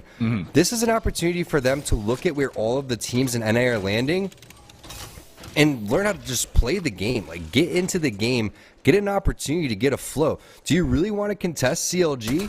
They're not going to give up. They've contested XSET all the way down to the finals where the Pro League happened and where the championship was going down. ESA over towards Landslide, we already know how bad the loot is over there. So to me, if I was a coach or an analyst for them, I would say, hey guys, let's consider going somewhere else. Again, I'm not trying to tell these guys how to play, but there's opportunities to learn here, and you just are throwing that by 50-50ing every time. Yeah, the key words I think was play the game, and they have not been able to do so whatsoever. Renegades, though, versus Vizio was a little bit close, but Vizio ends up getting taken out. Tripods will go down next. CLG making them 0-5 on the day on the 50-50s here. Sentinels, though, going for that Revenant push, first push with Stormcatcher in their sightlines right now. Team already sliding down, hitting for Flesh, and they already have a big advantage in this fight. Again, they'll come back with another 50 HP, but oh no, Senok gets melted on that death protection there. And it's, unfortunately, it's just Lou remaining, and it's just Complexity able to clean them up. There's just someone camping the death totem that entire time. Sentinels getting wiped up. Unfortunate for them, especially with them in the running for the top 3. Great spray right there coming in from Oxygen Gaming. The tracking looking so good with the Volt and R301. 100 Thieves, after their win, they're going to go out in 16th place. Crazy start to this game. Very aggressive. 5 teams already eliminated. Not what you expect in Stormpoint, which we've seen has been much slower pace. The great thing about Stormpoint, though, not many third parties are coming compared to, say, World's Edge, or should I even mention Kings Canyon? And most importantly, after all these fights, TSM, who had a 13-point lead heading into game number 5, now they can just kind of rest. If they wanted to, they can slow things down. Again, just play for the 10 points, which they did in game number 4. If they get 10 points here, it's basically a guaranteed victory, getting a 23-point lead over the rest of the lobby. It's going to be smooth sailings for them, an easy $1,200. For NRG, though, they're trying to take a fight right now, I believe, up against probably Mike and Ike. As you can see, yeah, it is Mike and Ike right underneath them. But there is a pretty big armor disparity between these two squads. It's going to be triple purples versus the triple blues, but NRG doesn't let that dissuade them out at all whatsoever. Mike and Ike trying to turtle up here. Have to be careful, though, now that they are fighting in the ring. Exactly, always key. Fighting the heartbeats through the wall. MJ realizing, hey, they have the high ground. It's going to be tough. They want to just continue to book this one, share some resources, and continue our way on out of the down beast. But I like the route that they're taking, Jamerson. They got an idea of where NRG is, and they're running to the complete opposite side from them. Yeah, that's the nice thing about that heartbeat sensor. It just gives you so much information, especially within these ranges on the down beast. You know where everyone is. For Renegades, though, looks like they might have found themselves another fight. One player off on his own just dancing around. I'm wondering if this is just solo or something. No, we have 44 players. Never mind. It's just a player just trying his best to survive here. As Renegades looking to gatekeep now. It's Team Intel. It's a full 3-man on the other side of this fight. But they are slowly losing out in terms of traits. Their meds are starting to run low. You can see IC now down to just syringes. Renegades, they can play this game all day. They've got Ludo with the gold armor, so he can apply a lot of pressure with that. But looks like Renegades will go ahead and relent just a little bit, pull back over towards Jurassic Park, and then maybe play off of their Intel, also just completely backing away. Yeah, smart from Intel, and they're pretty fortunate that there was some missed shots there from Pao, which is a little bit unorthodox. I feel like if he didn't have the 2-4 and just went with iron sights, the 2-4 kind of griefed him in that situation. As soon as he started to connect, that player ended up one shot, but it looked like it was solo for a second. Oh no, Mar out in the open, and Nerf's going to punish that one. It's nice to see Messiah back after taking a day off yesterday. Yeah, for now, Nerf looks like with that one knock, they want to try and force the issue just a bit, but hey, gravity lift maybe to bait them out and be like, hey, let me change up this angle. No, they need the loot. They're going to go ahead and pick that one up and then continue to play off of that. I don't think we got a good look at the ring quite yet here. For game number 5, well, hopefully we can take a look at that in just a moment. For Mike and Ike, though, they should have time to pick up that banner, maybe get a res out here, out in the open, and maybe hit up a replicator. Here's G2, though, now making a push. Exhibit has been used along with the gravity lift to take height. The first peek out. Designful gets the crack onto one. Door is gone. And now they got to be careful themselves. That pull in, but it doesn't matter. Designful just hold that line, hold the angle as they hit up with that wingman, getting peeked out from the left-hand side, but they should be able to turn onto it as a 2-man, but it's a nice peek out as G2 have not traded quite yet. There we go, losing out on one. It's going to come down to Chaotic, but he has been cracked for 1 HP. Madness himself is basically down to 1 shot. Both sides going to go ahead and take the time to heal up. The bat there for Madness as putting on a little bit of pressure. I think he hears him above. He knows, but he needs to be sure as he has that knockdown shield to play off of. Will hit up that med kit. Chaotic is probably doing the same on the other side. Here comes a drop down left in a 1v1 versus Chaotic. That's a big PK shot. Only hits for 18, and there it is, the last flick to finish him off. Madness keeps Renegades alive. And our observers were just waiting to get the map ready for you, Jamerson. You could see how fast they switched. Almost as fast as that flick right there. Look at the observers coming through with the clutch map. Taking a look at the southern side, CLG looks like they want to collapse on to Renegades, though. We'll see if they can get there in time. Yeah, this is going to be pulling all the way over to the eastern side. Is going to be a proper Stormcatcher ending. Yeah, there's just so many endings around there, but if it doesn't pull completely into Stormcatcher, that will be surprising. We'll see if someone can pick up a scan for us right now. 13 squads remaining. CLG looking to make it 12. They're keeping eyes on Renegades right now. Nice swap off. There's Nano. It's that first initial damage on 2 Renegades members, but they have been able to fully stabilize. I'm sure the bat has gone off as well. It doesn't look like a Syracuse able to catch anyone in there. Singularity out, Arc Star in, but it doesn't seem to actually catch anyone in it right now. The CLG want to continue to put on the pressure. Wingman out, unfortunate reg, no reg there, but he does connect with one more too, as he gets that crack at the very least. CLG though, need time themselves as Demi comes in, picks up 2. Oh my goodness, that man is a monster with the Wingman. CLG will knock out the Renegades. You saw it happening on the minimap. They were collapsing, and sometimes you could be caught looting or taking a little bit too long to heal, and you're not really in position waiting for a team to come over there, especially in Storm Point, and CLG takes advantage of that. They continue to collapse, but we do have an update on the overall accumulative leaderboard, Jamerson, and we can see, but let's let everybody know what the situation is. Team Intel holding on to that 4th place bubble spot. Mike and Ike is 11 points behind them. So it's completely possible that this could be the game that they get overtaken. Now, there's a 55-point difference between Intel and Vizio, and there's Team Tyson sitting at 897 points, while Intel is at 935 points. So 38 points, basically 2 games behind from potentially qualifying for the next season. Huge last 3 weeks, really, for Mike and Ike, who have been on the up and up at this point. For TSM, though, they have position over here. At Stormcatcher, they are clear leaders right now. Our top 3 teams, 2 of them are already gone. Sentinels along with 100 Thieves, and so this is just TSM now. Just kind of, you know, they can take a nice little pace for the finish line at this point. Currently sitting at 70 points. They do have a few kill points in this game as well, and so they're just continuing to bolster their chances at securing that 1st place bag right now. Multiple teams set up over here at Stormcatcher, but again, center zone, we're not going to see much action. Speaking of action, one player standing still. Hopefully they're still in the game, as CLG starting to push away and get the healing coming out of the zone. The thing about Stormpoint is you can really hit skyward dives into a lot of different areas and be safe. So when you're coming around here, CLG is just looking for fights, and they're going to look for fights for, what do you say, Jamerson, the next like minute and 10 seconds, and if they're not able to do so, they're just going to get as close as possible and then just skyward dive forward. Yeah, we're at 12 squads remaining, so they have to feel that a lot of the edge fights have already kind of resolved.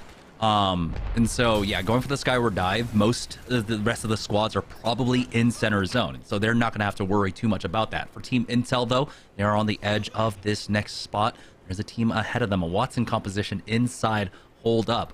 For Team Intel, like you stated, Tom, they are only, what, you said 13 points ahead of Mike and Ike. They need to start putting together points today. They're currently sitting in 18th with 8. Yeah, 11 points ahead, actually. 924 is where Mike and Ike's at. Intel's at 935. And, you know, Razor, if they had a crazy day today and a crazy next week, could stand a chance. I mean, it's still anybody's race because Vizio isn't really safe either. They're at 990 points. So anything could happen next week, especially with how talented these teams are and the way they played today. And it makes you feel like because of Razor's circumstances, that's why they came through and played such a great game number 1. Yeah, I mean, for Vizio and Intel, 2 teams that are arguably on the bubble right now, this has not been their day. 11 points for Vizio so far. Intel only with 8 on the pro night. This is a huge opportunity for Mike and Ike. Here's Team Nerf, though, trying to make a fight up against Team Excedrin, who they themselves haven't been able to get much going today. For Team Nerf, they're also around 9-10 points off from taking that 1st place position to end off the season strong. So a lot of things to follow now as CLG looks like looking for another fight, but this one's coming at an awkward time right now. Zone's starting to close in, and they're getting gate kept. Yeah, Mars taking a lot of damage. That's going to be Forcey with the 30-30 from Team Nerf. And again, going back to how important it is for Mike and Ike to get these points, they may just need to play this out as a duo. It's going to be very difficult to get that banner. Nerf playing on that high ground looks like they're going to drop down, though, so there could be somebody in the vicinity. And meanwhile, in the kill feed, you see Reps getting the knock and flush with the scout onto Freck. So it's going to be the skyward dive, as mentioned, with the round closing. They're going to need to find a safe spot to go and set up, but doesn't really look like there's many areas to play. Yeah, bogeys found, and so Mike and Ike unfortunately rotate into another squad as the 2-man right now. Wizard Coin has already been cracked. MJ is the only one up. He does get himself the blue armor ultimately there, as we've even got the fuse actually coming in from long range. Nathan picking up one onto CLG. Demi ends up cleaning them up. That's going to be Nathan getting an extra point for NRG. Again, another squad that surprisingly we're seeing in the middle of the pack right now, but this could be a huge turnaround game and game number 5 for them. Maybe even make a shot for the top 2 finish with 100 Thieves and Sentinels going down. NRG has been popping off today, but they have not been able to get the momentum that they had the last couple of weeks. Can they shut it down? Like you said, TSM kind of just sitting pretty over here. Complexity with the shots. You can see some great volt tracking coming through. This is going to be against Oxygen Gaming. Kubsky has the shotgun out. He's able to finish it off. Now it's a one-on-one situation. We'll see how healthy Monsoon's going to be. He busted out either the Sentinel or the Kraber right there and just did some serious damage. It's going to be the Singularity coming through. There goes Nerf coming in for the third party, and this is going to be perfectly executed in terms of the timing. Yeah, easy for them as the Complexity does end up going down. Turns picks up that last kill, and Oxygen will go down as well. Nerf securing now top 8, along with 4 kill points, along with all of this loot. And the rotation was looking a little bit scary, but they do make it in ultimately. Team Razor, though, inside of Stormcatcher, we get a better look at the next ring. It's pulling towards the east side of Stormcatcher. Oh, he catches an Arc Star as he goes for that castle wall. Instantly gets breached. There's the Mother Load right on top of him, and he is bleeding out. Gildersons was able to snake that one in. We do have another Knuckle Cluster as they get that first knock onto Sang, and now as soon as the dust settles, NRG should be able to push up. They do deal with that new castle wall.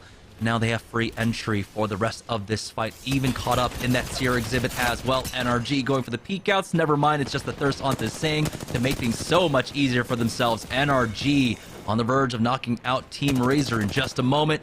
Chasing after that last player, unfortunately, will not be able to get him, but NRG now secure this position. Yeah, tough break for Razor there. I mean, Gilderson played that fuse so well. It's a little bit of a counter to Newcastle because you can just continue to chunk away at that wall. And you saw a lot of teams try to shoot that wall down, but those Knuckle Clusters are going to put in some serious work, especially when you rain down that ultimate to boot. Now, Team Nerf on that ultimate low ground, looking like they're going to find the final player from Team Razor. That's Blakeu with a decent performance trying to rat it out, but he goes out in 7th place as this is a good game for our partner teams, to say the least. I mean, you got a couple of teams in here like Nerf and etc., and we'll find out what the rest of these teams are here very shortly. All full teams. Yeah, also you have to remember, you can just double melee to break a panel on the Newcastle wall. That's all it takes. It's just like a door as a destructible. So if you don't want to, if you're up close enough and you don't want to use any ammo, just go ahead and do that. Imperial Hal, he's got the Bocek bow out for his squad now, making the change up as well. Overall, it's reps going on over towards the horizon. I don't know if we were able to talk about that, but right now TSM, they're just securing the bag for themselves. This should be an easy dub overall. They already had, what, a 13-point lead heading into this game. Now they just need to finish off strong. They're on the verge of doing that. 5 kill points to their name. We've got top 6, and they have an easy rotate as they're looking to gatekeep here on the western edge.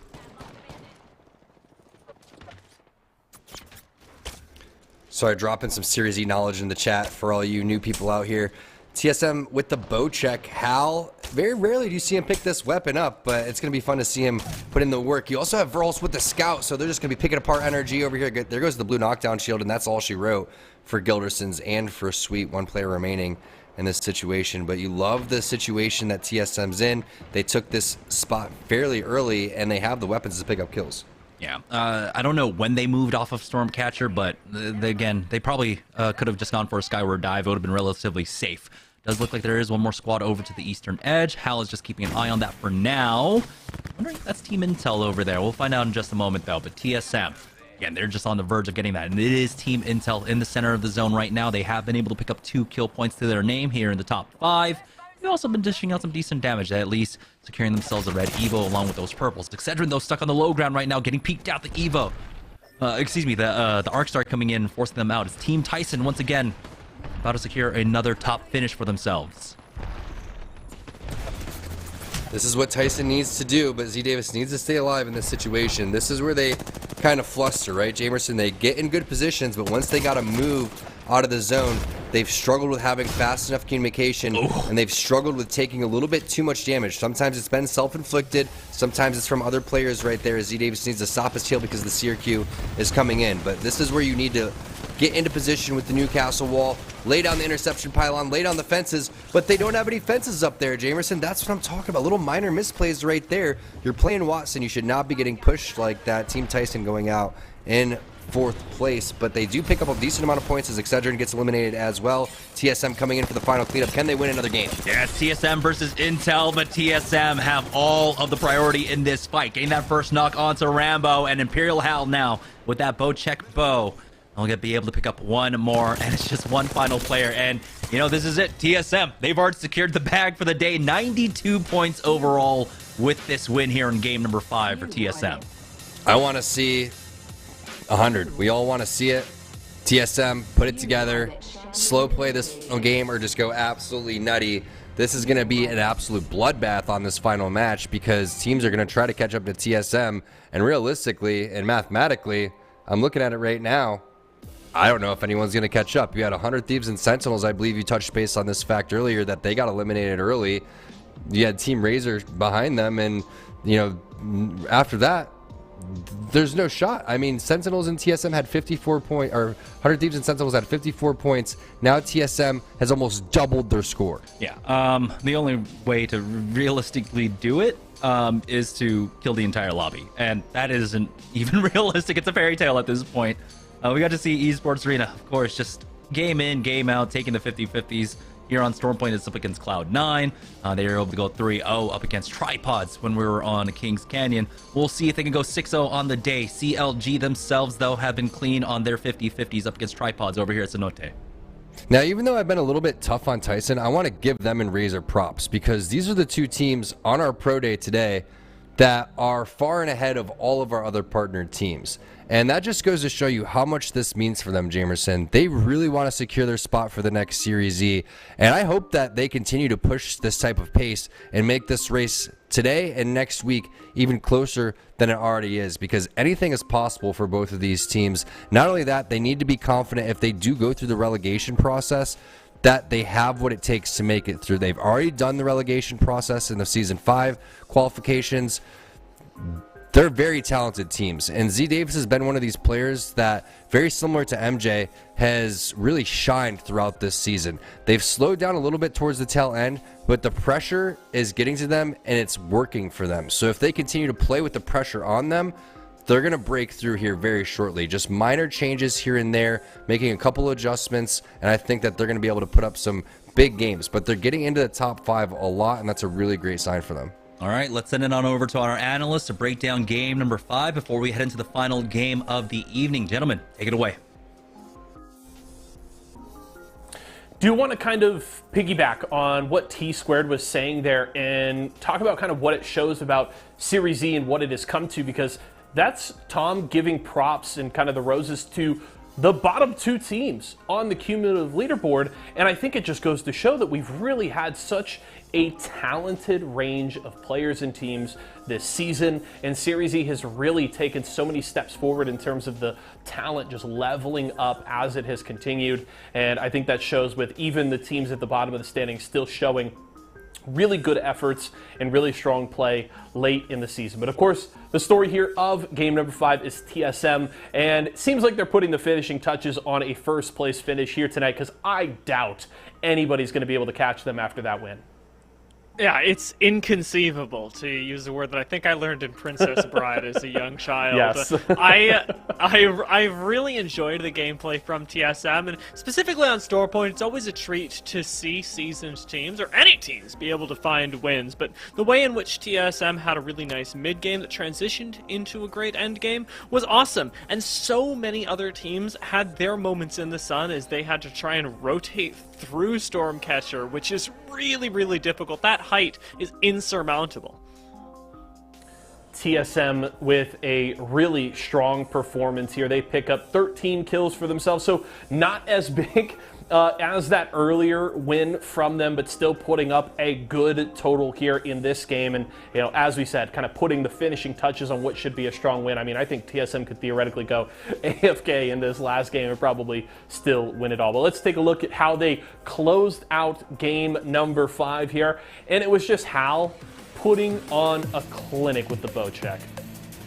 This was so much fun to watch for them, and I'm sure fun to be TSM as well, because you see this fight going on and you go, oh hey look, the only team that could have prevented us from rotating in, Intel, is now looking at Tyson as they explode. So let's walk up, and with this, well, insane amount of damage that you have at short range from the car, and then follow up with the shatter caps from the bow check, it's an easy knock into a game finish for a seasoned squad. Really clean performance from them, and nice capitalization on what they recognized as being the one team that stood between them as victory being otherwise occupied. Yeah, honestly, just really well played there, applying pressure where they need to, and Tyson just out of the frying pan into the fire. They're up on this roof, and Hal still being able to find some shots there to jump up to kill leader here. Really good performance from the squad overall, and this is a TSM that, you know, if you're the other teams in Pro League, this is the last thing that you want to see before the season, right? TSM, who seemingly kind of struggled a little bit towards the end of year 2, didn't have the performances that they were hoping for, and even kind of over the summer after champs haven't been as impressive here, you know, in Pro Night in particular. But it seems like TSM are peaking at the right time, getting into form as we get ready for the start of Pro League. And if that is true, I mean, this could be just split one TSM all over again. They could have their eyes on another championship here at the start of the season, and that is very terrifying for all the teams that are going to have to compete with this team week after week after week. It certainly could be. I want to throw a little bit of an angle on this as well. NRG did win our last 3 consecutive Pro Nights. Very true. And I think they're hiding strats. I think NRG are a notoriously paranoid team when it comes to streaming their games, and when it comes to approaching big competitions. I think they're getting ready for Pro League by testing their mechanics in these games. Okay, well, that just makes things even scarier, because that's 2 Titans in Pro League that are looking really damn good. We'll have to see who looks great in our final game of the day. We'll take a quick check-in with that Mobile One leaderboard and have the conclusion of our event when we come back.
Welcome back to Series E. TSM with another win. We'll see if they can finish off the day with 100 points, but let's go ahead and check in with the Mobile 1 leaderboard to see how far off they are from it. Wow. Only 8. That's all they need, Tom.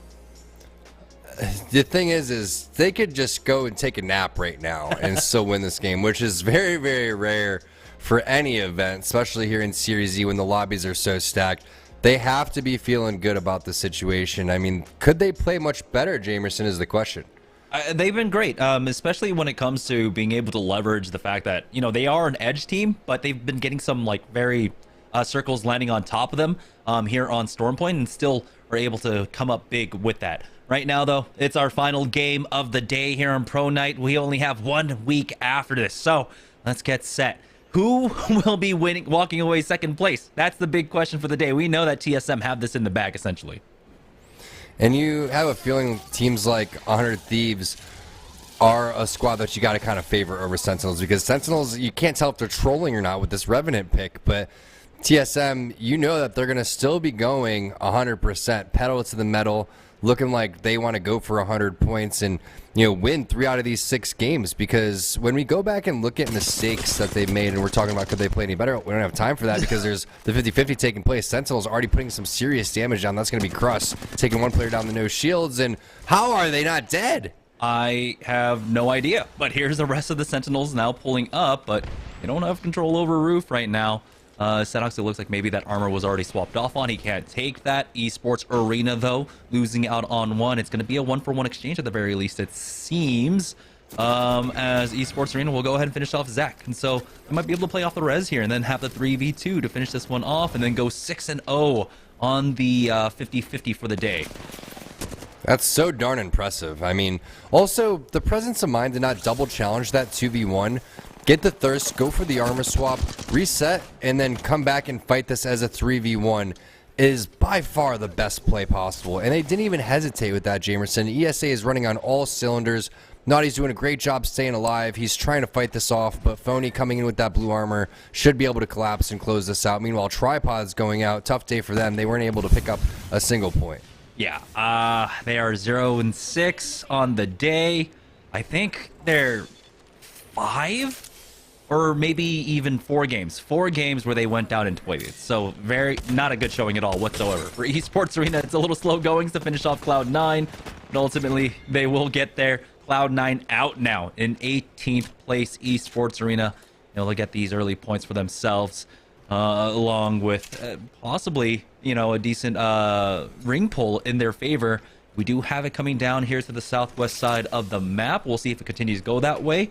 And it is going to be, oh, this one's a little bit awkward. Antenna along with Jurassic Park and a lot of Barometer actually still in for this one. So what do you think this one's going to pull, Tom?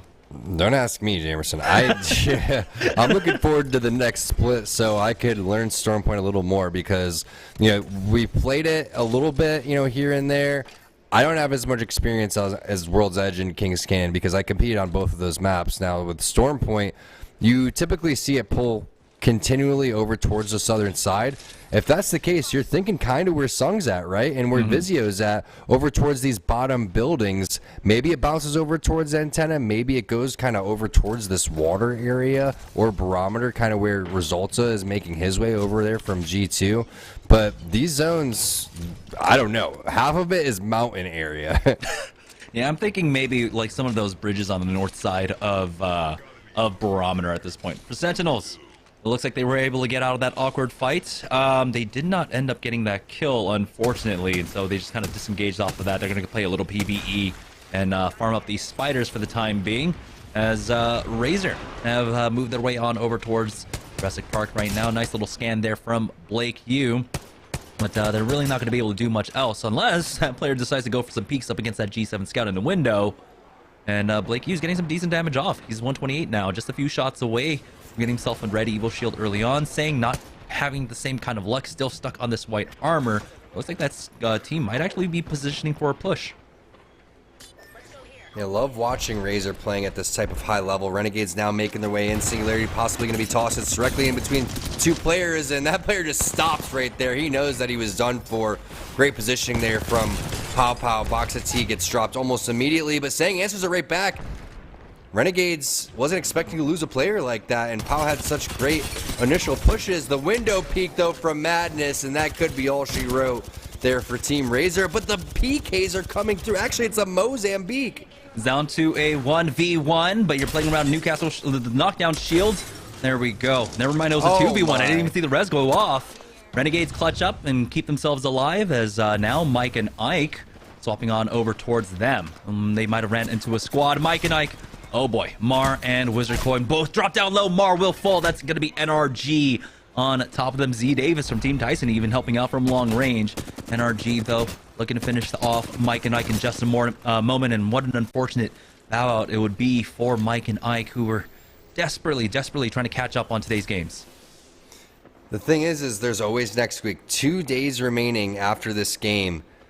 And Tyson is the team that's neck and neck with them, trying to catch up to Team Intel. So what a storyline we're going to have for that final week of Series E. Big shout out to these players for putting on a great performance week after week, month after month. And our open lobbies, if you haven't seen them, they are just as intense as these pro lobbies. I mean, they are getting more and more stacked every single day. The shots from Gilderson's looking clean with that flat line. Has the gold mag in his back pocket, so didn't even have to reload that one. Could have busted out the Volt, but they are hunting this player down. Oh boy, they got the knock on the Z Davis, and it looks like it is going to be Team Tyson. Knuckle clusters in just to finish them off. The Newcastle res gets pulled away as well. Sweet needs to take the time to heal up at the very least. One more on this angle, and now it's going to be a two-man peak to finish them off. Tyson out in 17th. NRG looking for some vengeance here in game number 6. Yeah, NRG wasn't messing around. They were a little bit split there. MJ was able to get both of the banners, and now he's going for the trident to roll out. And he also has a decent amount of heals. And we've seen MJ do this before. It was even yesterday where he was able to get both of the banners, or actually both of the reses onto his team when there was 3 squads remaining. An unfathomable win, and he was able to pull it out of his back pocket. So there goes the respawn. It's very close to the zone. Mike Knight's back in there. Historically, these are actually some of their best games. When they have to get the double res, those are some of their best games here on Stormpoint. We'll see if that remains to be true. For SSG, they are now playing here on the southeast side of this zone. They've got a team ahead of them, and some nice damage off. As they already had the one knock, and unfortunately for Team Intel, you know, they had a top 2 finish in the last game. They might actually bow out early here. We'll see if SSG can finish them off. You know, what MJ is doing right there reminds me a lot of my ranked games with We the People. You know, having to carry him, you know, put him in my back pocket, res him a majority of the time. Shout out to Peeps. I see you out there. Team Intel not out of the fire quite yet, getting spotted out. Now here's Sentinels playing for zone with the patented, of course, you know, the tried and true Revenant Watson composition. Yeah, the ever popular meta Revenant Watson Valkyrie composition. I saw someone in the chat saying it's not a good sign if you don't know if they're trolling or not, and I still don't know if they're trolling. I'll be honest with you. Yeah, it's really hard to tell. I mean, there was such a huge chance though. Sentinels again, 3 straight games in a row where they had top finishes. Game 2, 3, and 4. They just needed to finish out strong. Unfortunately, went down early in game number 5. Complexity were camping their death totems for the third party, which is really, honestly, a really strong, smart play coming out from Complexity there, punishing them on that regard. Speaking of Complexity, they might be getting into a fight with Renegades fairly shortly here, as we are seeing a lot of rotations on the northern side as well. TSM trailing after Nerf might be able to catch them out and then secure basically the 100 points for themselves very shortly. This is a little bit slower pace, Jamerson. I'm not quite sure what you were thinking here, but in these final games, that's where you see everybody really kind of snowball and death roll everywhere. It's a little bit more methodical, and TSM is probably feeling like they should be playing methodical as well. They're looking for these edge fights, but they weren't able to find them. Meanwhile, Mamba gets a knock on the Nathan. Look how spread energy was. I'm not quite sure what they were thinking over here, but the answer is back as Sweet takes the off angle. One player gets away with just a sliver of HP. There goes the Q. Talk about a sliver. That was less than 1 HP. And the Q to cancel that bat. Sweet wants to slide on in. Gilderson's really just needs some knuckle clusters and some nades, and he is the one to do it there, as he is applying the pressure with that now. Spots out, I believe, one. Now has to be careful because he is isolated on his own. He's taking a lot of ring damage. Nano ends up picking that one up. Sweet now left down to a 2v1, coming back on in. Exhibit down, doesn't take any damage there on that slide in. Got that high ground with the PK, hits for the 65, but he now dropped down to about 30 himself. Hasn't traded yet, and it's CLG taking out NRG here in game number 6, keeping their hopes alive. TSM, though, finally taking this fight as Verholz gets challenged. Evan has been the cause of a lot of heroics here for TSM, but it's Reps this time around, picking up the kills. Now down to 14th. Here comes a third party from Oxygen, but it's the charge rifle from long range now trying to close the distance up against TSM. Yeah, Oxygen started Storm Point in 19th place. They've slowly kind of clawed their way up, putting together some decent performances. The L-Star laying down some havoc onto Verholz from behind. It's going to be knocks coming in from both sides, but this gun, there's a reason why a lot of people aren't using it, and they get shut down. However, TSM is eliminated in 14th place. The dream of 100 is over. Now, who's going to catch up to him? Nobody. Yeah, I think they stopped short at about, what, 96 there, so not quite. Very unfortunate. For CLG, they have to use this time now to hit the replicators. Mike and Ike ended up rotating into them. I think they had a similar idea. We need to get back into this game. We need some loot. We need some meds. And unfortunately, they get punished for that. It's going to be CLG picking up some more points here. That's going to be 2 more on Mike and Ike. And MJ is left once more. This time around, doesn't have a trident for the rotate. Doesn't have a trident to pick up the banners.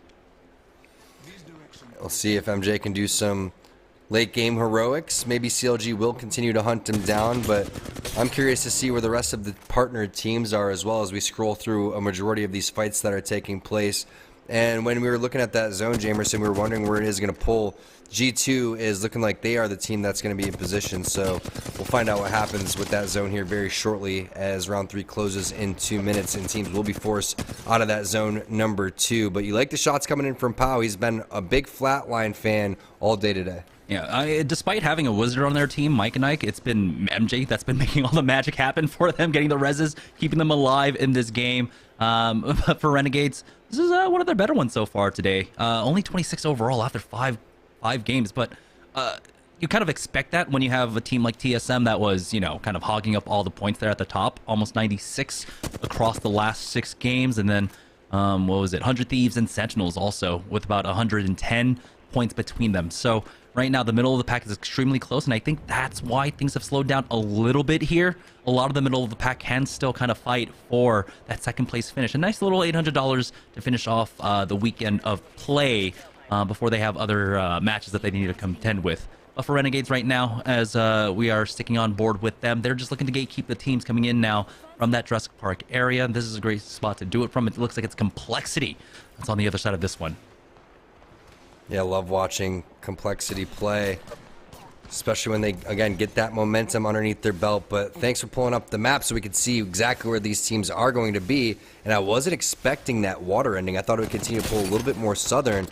But G2 will eventually have to make their way on over towards Intel, and this is big for Intel, especially with the situation that Mike and Ike finds themselves in. However, speaking of those 2 teams, there's knocks coming in from those 2, so if we can, let's hop on board after this fight to that Intel G2 fight, unless that was just a long-range knock. However, Oxygen is looking to put in some serious work over here with the R301 24X. They're getting aggressive. Oh, Intel ends up getting knocked out. Icy, the last one standing, will fall. Oxygen picking up one more knock on the CLG, and this is a CLG squad that was rotating in from zone. So Oxygen already had the advantage, but that thirst there onto Mamba. CLG will get finished off. Excedrin with a helping hand, but they still need to get the res. They don't have a new castle here, so this one is a little bit risky, as Excedrin are just playing this one out as a 2-man. But unfortunately now it's going to be a 3v2. We do have the Singularity getting dropped down, but it's only onto one player and doesn't even catch them there. So very unfortunate for Excedrin now. Still, it's going to be a rough fight for them regardless, but there's a re-knock coming out from Kimchi Lee. Down to a 2v2 once more. The last 2 players have been able to push uphill. Kimchi Lee is hot on their tails though, taking the time to heal up. Kodagami needs a moment as well to finish off that bat, and now that they're full up, it's going to be a clean 2v2 for them as Oxygen ends up getting that knock on to Kimchi Lee. Traded back though very shortly. No, Kubsky survives on all of this, but now it's Protectful being able to clutch up for his squad, and will lose out on their 3rd. Unfortunately, ring closing in, and yeah, there's no chance of getting Kubsky back on in. Now Protectful rotates into the Complexity squad gatekeeping here on the north end. And there's G2, the team that put a damper on Team Intel's plans. And if I'm not mistaken, is there an MJ sighting anywhere on this map for Team Mike and Ike? Are there any rats coming forward? No, it's all full team. So MJ was eliminated eventually. I'm not quite sure if he was able to get that banner. So it's going to be tough for our teams on the bubble right now as we're on board with G2 having one of their stronger games. Yeah, 16 points for G2 after 5. Not what we've been seeing out of them here on the Pro Nights for now. And yeah, we did get confirmation. MJ did go down to the ring. I mean, they were already short on meds. They were trying to hit the replicator for it. They ended up getting spotted out by CLG. So there was no shot for him. For Complexity now, trying to make their way on in. I believe it was Renegades playing off of this dome ship right now. Cross angle has been spotted out, though. You can see coming out from that Seer player for Complexity now. But they have another 30-40 seconds, really, before they have to full commit onto this fight. And now, with time kind of dwindling away, the pressure's going to be on them with the ring to their back. Yeah, and we've seen how brutal that ring can be, especially for when Protectful is trying to make his way forward. Now they're going to get aggressive on the player that's behind the tree. It looks like it was a solo away from his team, and they've got some off angles. So this is big, but that Newcastle wall is looking strong.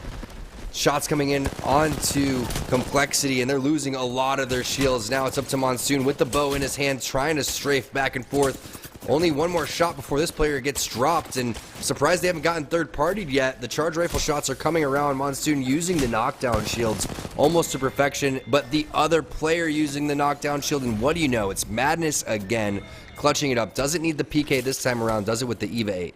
Yeah, and now he needs to go for that heal. He's not even going to be able to get the res. We do have the zone closing in just a few seconds. Maybe, actually, we'll be able to get Luda back up. And I didn't actually keep an eye out to see if they had a mobile respawn beacon. But I love that call coming out from Renegades. When you had that full 3-man commit onto that one lone player out on the tree, you saw the rest of Renegades instantly respond. Gravity lift being used, change up that angle to try and challenge them.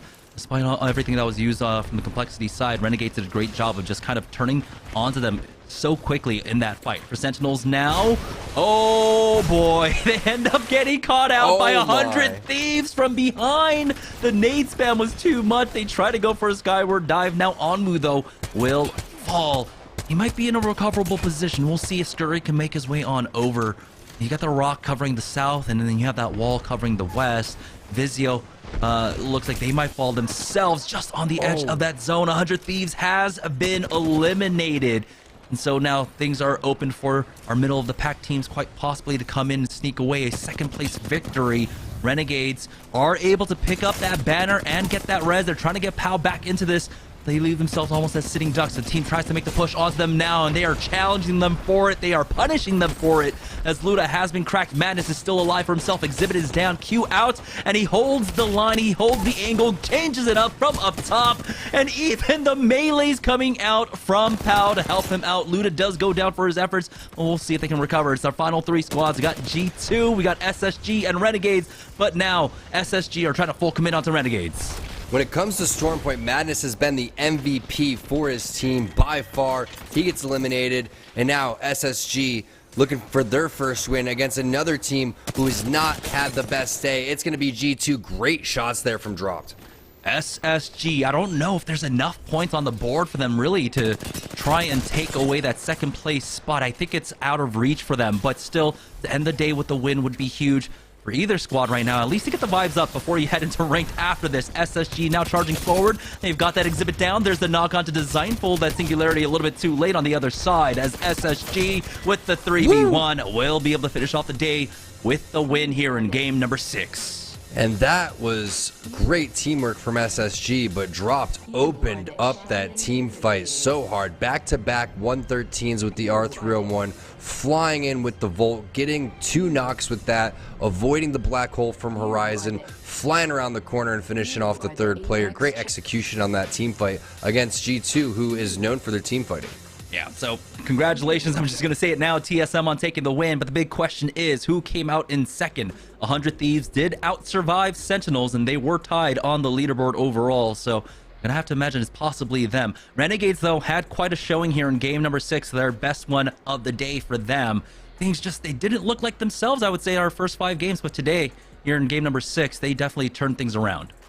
No doubt about it. They started to heat up, and that's what you're really looking for. You can get a slow start and you can make some adjustments, but Madness started to show his form, right? And he's had a little bit of a tough time over the last couple weeks in terms of his play style and kind of getting back to where he was. But when you get a PK in his hand and you see these type of clips, this was one of many. The dude was going absolutely nutty. He clutched it numerous times for his squad. And when your leader puts up performances like that, it gets the rest of your squad fired up. Yeah, again, there's so much about Apex. It's just vibes, the mental, right? And when you get those clips, when you're winning out 1v1s, I mean, we saw it, what, in game number 5 up against G2's Chaotic? That might have been a huge momentum shifter for them overall. For NRG, they try to bounce back, and so it looks like the streak was ended. Unfortunately, NRG, this was just not their day.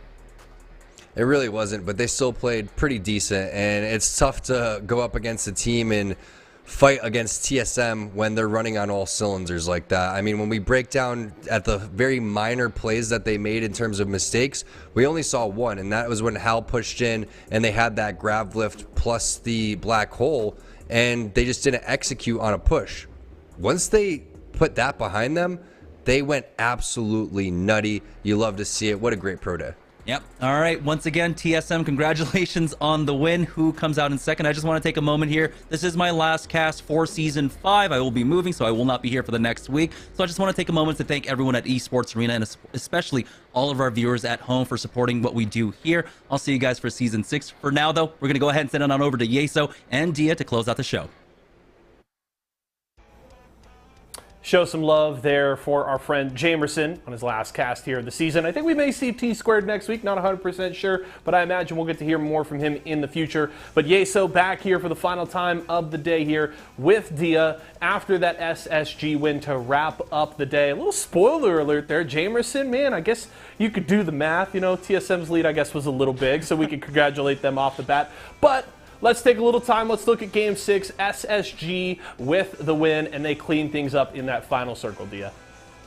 It was a nice turnaround from them. I liked the way that they swooped in. I'll be honest, they weren't my heroes of that game because I was looking so hard at Renegades. And from the instant that the first map got pulled up, I went, I like Renegade's spot. I hope they make it. And they made it all the way to top 3. So I liked the way that SSG turned around that final fight. Especially with the way that they reset. And resets have been a consistent theme throughout the day. It was something that I was noticing especially on World's Edge in TSM's most successful game. I'm glad that SSG were able to replicate that same thing, even if it was in the final fight, and go, alright, we finished this, immediately think about our next objective. It's what let them actually find this win against G2 as easily as they did.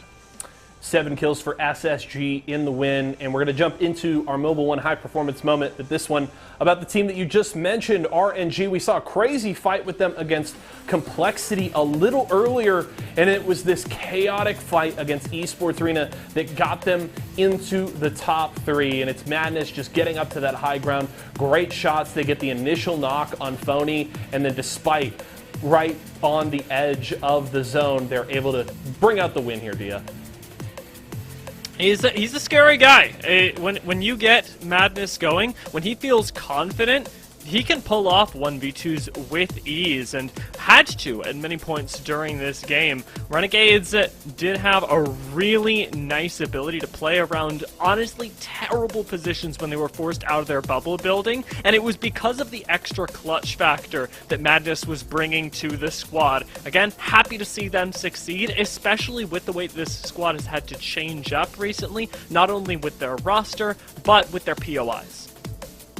Definitely a good look here from Renegades as they prepare for Year 3 of the ALGS. That is certainly what everybody has their eyes on here at this time of the year. Qualifiers coming very soon, and I cannot wait to get Pro League underway in November. But let's take care of business here tonight. We've got a Mobile One leaderboard to take a look at to see who finished behind TSM, because we can all, I think, agree that TSM does finish in first place with 96 points. It is 100 Thieves in the end. That 3-point lead over Sentinels gives them second place on the day. And I also do want to note, Team Esports Arena there in fourth with 46 points. They went 6-0 in their 50-50s today. 3-0 against Tripods in the first half, and 3-0 against C9 in the second half on Stormpoint. They had a pretty good day themselves. They did, and as always, you know, we're on the Esports Arena broadcast. I'm happy to see Esports You are contractually obligated to stand Team ESA. I know.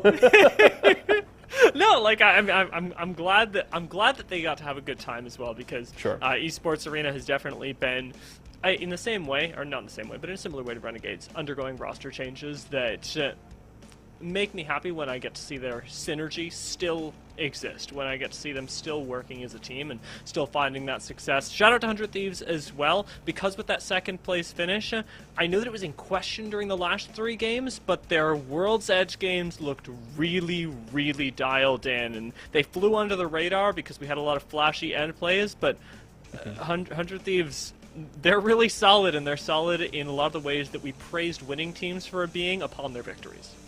And Sentinel's a team we have to make a note about because we were critical of them earlier on in the day. We mentioned how a lot of people in the community have been critical of Sentinels in their play as of late. Still some things to take care of as they get ready for Pro League, but a 3rd place finish here tonight and some really solid games is a good sign for them going forward. So we'll keep an eye on them as the weeks continue, as we get the run up here to year 3 of the ALGS. That is going to do it for us here tonight. Do want to give a couple of shout outs before we close. Of course, all of the viewers at home, thank you so much for coming out and enjoying this with us all week. Also do want to give a special shout out to Nicewig. Heard he was co-streaming, watching the show here tonight, so I don't know if you're still watching, Wig, but we appreciate you and hope you enjoyed the games and the show here tonight. And shout out to my man Dia, sliding in at the last minute to jump on analyst desk with me. Very good friend, Dia. I always appreciate your insight, your analysis, and just taking some time to hang out and talk shop with me today. Shout out to you, Yesa. You're fun to spend time with. I could talk about Apex with you all day, and that's exactly what we were doing during the games, like furiously typing to each other. Yep. And I mean, all I know now is we're, later tonight or later this week, I'm just going to drag you into a lobby and we're going to continue to talk Apex while we play Apex. So that's just kind of how it goes as a caster. We can't shut up about it. It's true, it's true. And I'm excited to be able to talk more about it in the coming weeks as Series E starts to wrap up. Yeah, one more week left to go. A lot of things to be decided on that cumulative leaderboard. We'll have a lot about that to talk about next week. Again, final reminder, no Guilty Gear Strive or Halo Infinite this week. We'll have some other special stuff going on, but we hope everybody going out to the Orlando Major as well as CEO Taku enjoy those events this weekend. For myself, though, Dia, the entire live broadcast crew, and everybody here at Esports Arena, thank you so much, everyone, for joining us here tonight, and we will see you again next time.